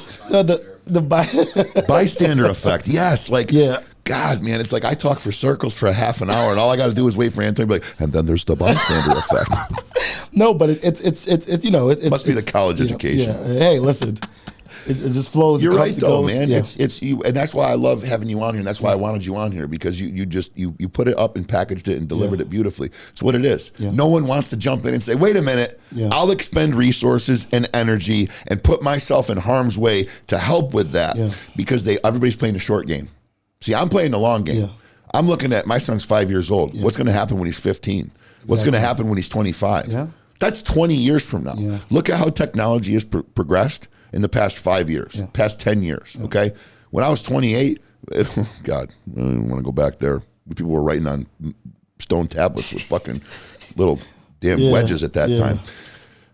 I wanted to ask you a couple things. What's up? And we got into such a beautiful conversation that I didn't get to these. But there was a couple things that when I asked some of our viewers what they wanted me to go over, and I said, hey, you're going to have a big old brolic black man and a big old brolic white man. Both are educated, and both, everything's fair territory. Yeah. What conversation would you want to see transpire? One of the questions was, ask him, is he a proud black man? Yeah. Okay. We assumed that was going to be the answer. Then the next question was going to be, is it okay for me to be a proud white man? Oh, I love that. Of course. Okay. It's hard to ask me that, because if you aren't a proud white man, I'm going to look at you as someone who's inferior and a beta. Okay. We can't afford to have weak people in a circle. You need to be very happy and confident in who you are. Color is very important, but it's not everything. Right. You know what I mean? Why is it important? Because we got to acknowledge different cultures. We got to acknowledge people's different struggles, backgrounds, and I think it's very important that, just people's identity as a whole, we're not the same. Right. And that's the special and unique part about That's humans. the value in it. That's you know what I mean? That's part of the reason that we're enjoying talking to each other right now. Yeah. The question. Next question: should we recognize race? Should we be aware there are differences, and are there differences? You just answered that question. All three of those, all in one. And I just want to take it from there and just say very, very briefly, that's the beauty in it, right? So when you go to a car dealership, all the cars aren't the same. If they were, there would be no fun in it. Why do some people want a red Corvette? Why do some people want a blue Ford Taurus? Why do guys like me want a big old black jacked up pickup truck to tow my boat with? Because we're all different. Because you might not want a boat. Maybe you do. Maybe you want a convertible. Maybe you want a station wagon and put speakers in the back of it. Maybe bro, that's the beauty in it. Okay? Cultural differences are fantastic. If not, we'd all be eating burgers and French fries. It'll be bland and basic and boring. Exactly. So instead of taking those differences and trying to demonize them and trying to create hatred and division, they should be reasons for unity, right? I should go to you and say, well, you're black, I'm not black. What do black people eat? How do black people dance? What type of music do you guys listen to? I want to check it out. I love hip hop. I love rap. It's what I listen to when in my headphones when I'm working out. I also listen to dubstep. I also listen to some of the heaviest fucking metal there is. We just had Marcus Rafferty in here a couple weeks ago from Mudvayne. You know what I don't listen to? What? Country music.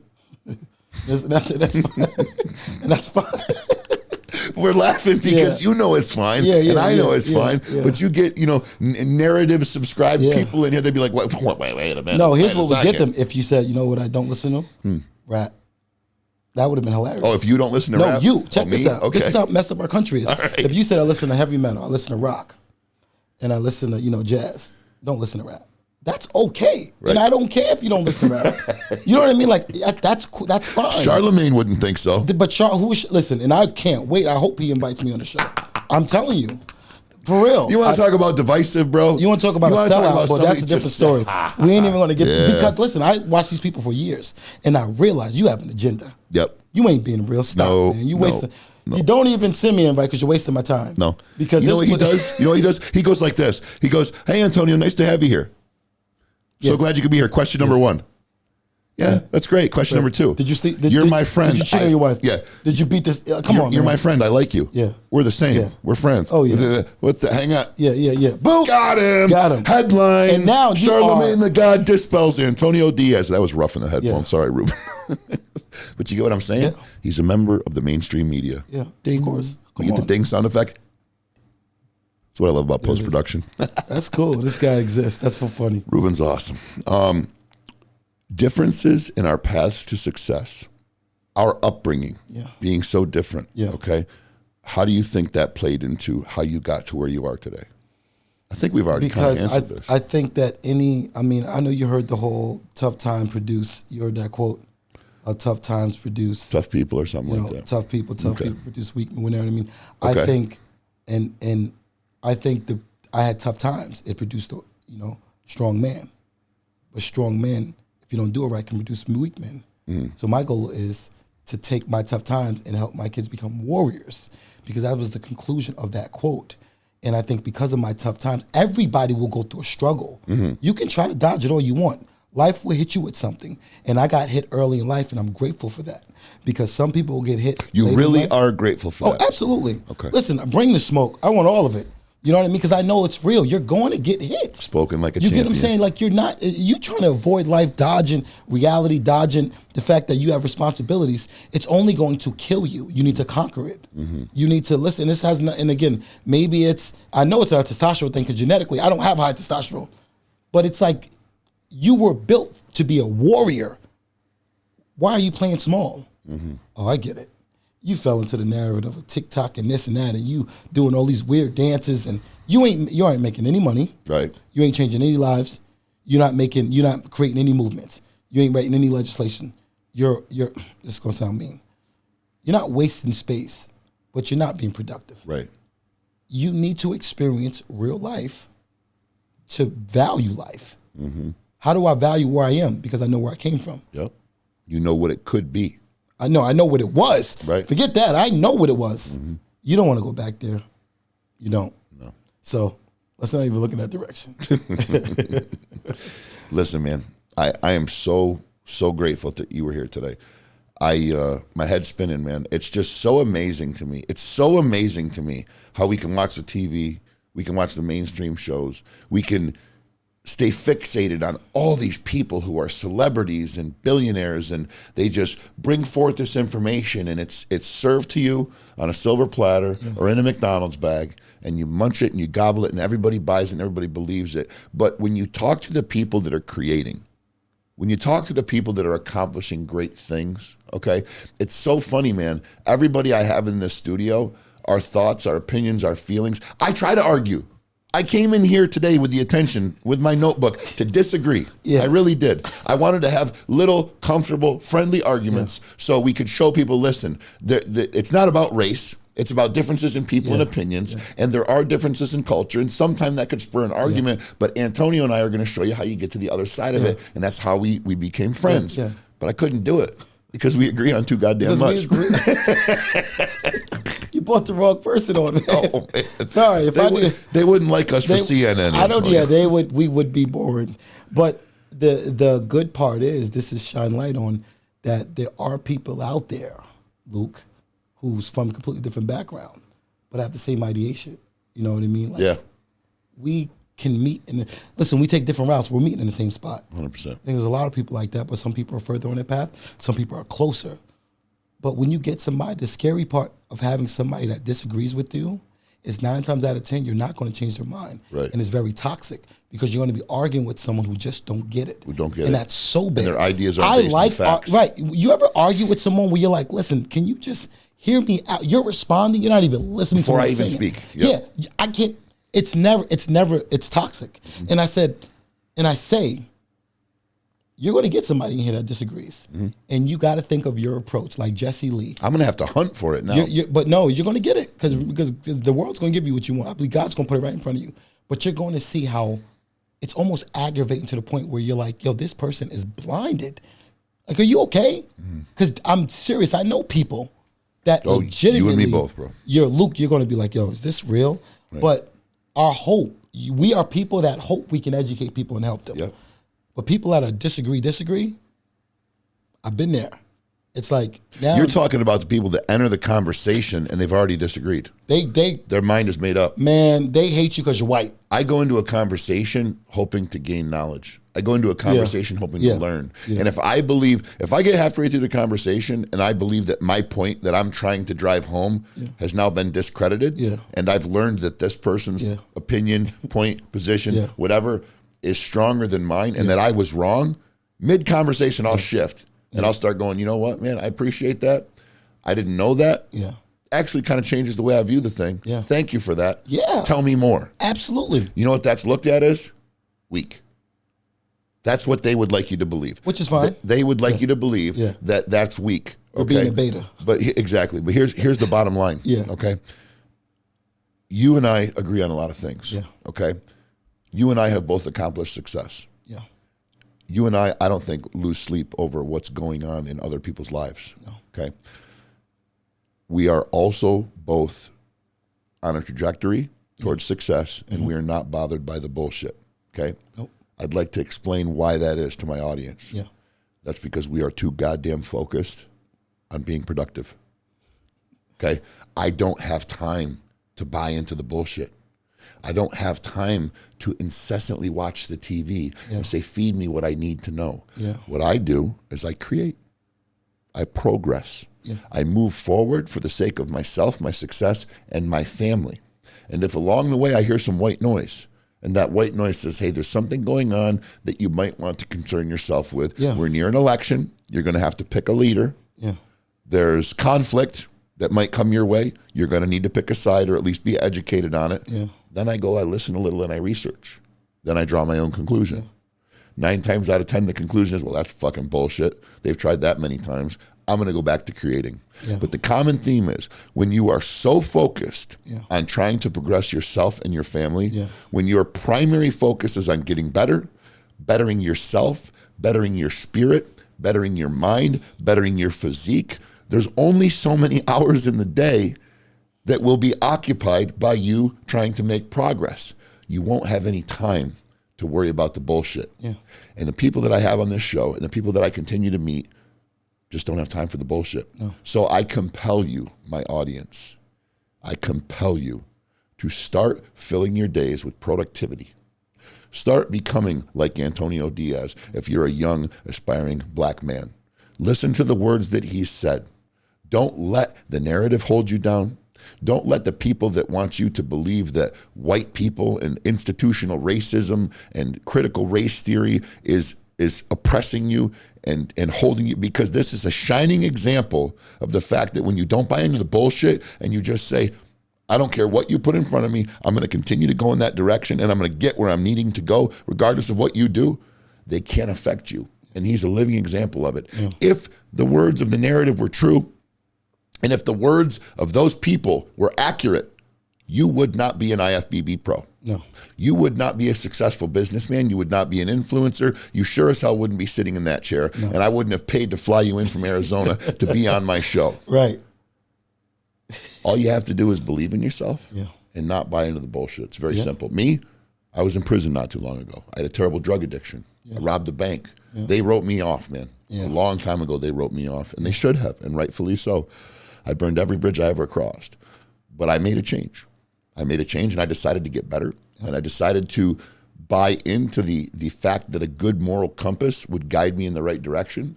And I decided to take to my work with such a vicious work ethic that I didn't have time for anything else. And along the way, I found myself a wonderful woman, and I got married.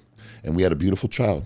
And she has a son from another relationship, and he is a beautiful human being, and he is part of our family, and we are this unit that is impenetrable, and I have a beautiful life. I got my studio, my little piece of the world here. I got my production staff that I'm very thankful for. I get guests like you that come in here and provide value for my audience, and it's all on the back of my hard work. And you know what I don't have time for? The bullshit. I ain't got time for it. All right. Antonio Diaz, IFBB Pro. Why don't you hit him up with your social media? All right, so you can find me on Instagram. I just created a TikTok, same handle, The Real Antonio Diaz _80K. Really simple. The Real Antonio Diaz _80K. And you'll see that I do a lot more than just work out. But for the main part, I try to provide information and knowledge and education around trying to keep people healthy. On the other side, I'm passionate about leadership. So you will also find that I have another business account called Ambitiously Dedicated, where it's strictly about leadership, changing, making young boys men, what that looks like, how to change organizational structure, and I believe that this country's lacking leadership. That's what I firmly believe, and I believe it's easier to change a boy than a man. Agreed. So you can find me on TikTok, you can find me on Instagram, Facebook as well. I do have a website, guys, but listen, we're going to the top, like we said. We're going to change lives, and I want people to know If you don't believe in yourself, I do. So whoever's out there, believe in yourself. And if you don't, we do. And we will continue. But you need a little faith. And you got to know. I get people telling me all the time what they can't do. Tell me what you can do. Right. If not, try. Tell me what your skills are. That's it. Yep. And we'll hone a dagger out of it and we'll cut through the bullshit. Absolutely, right? man. Thank you so much. Thank you, brother. Luke. I appreciate it, man. Absolutely. All right. All right, guys. This is the Man of the Free. That's Antonio Diaz, IFBB Pro. I'm your boy, Big Luke Lunk, the Man of the Free. And we are done. Thank you. Root. Big Luke. Thank you guys. What'd you think, man? Was it good? Yeah. All right. That was fun. Hey, Luke, man. Thank you for getting me up. I appreciate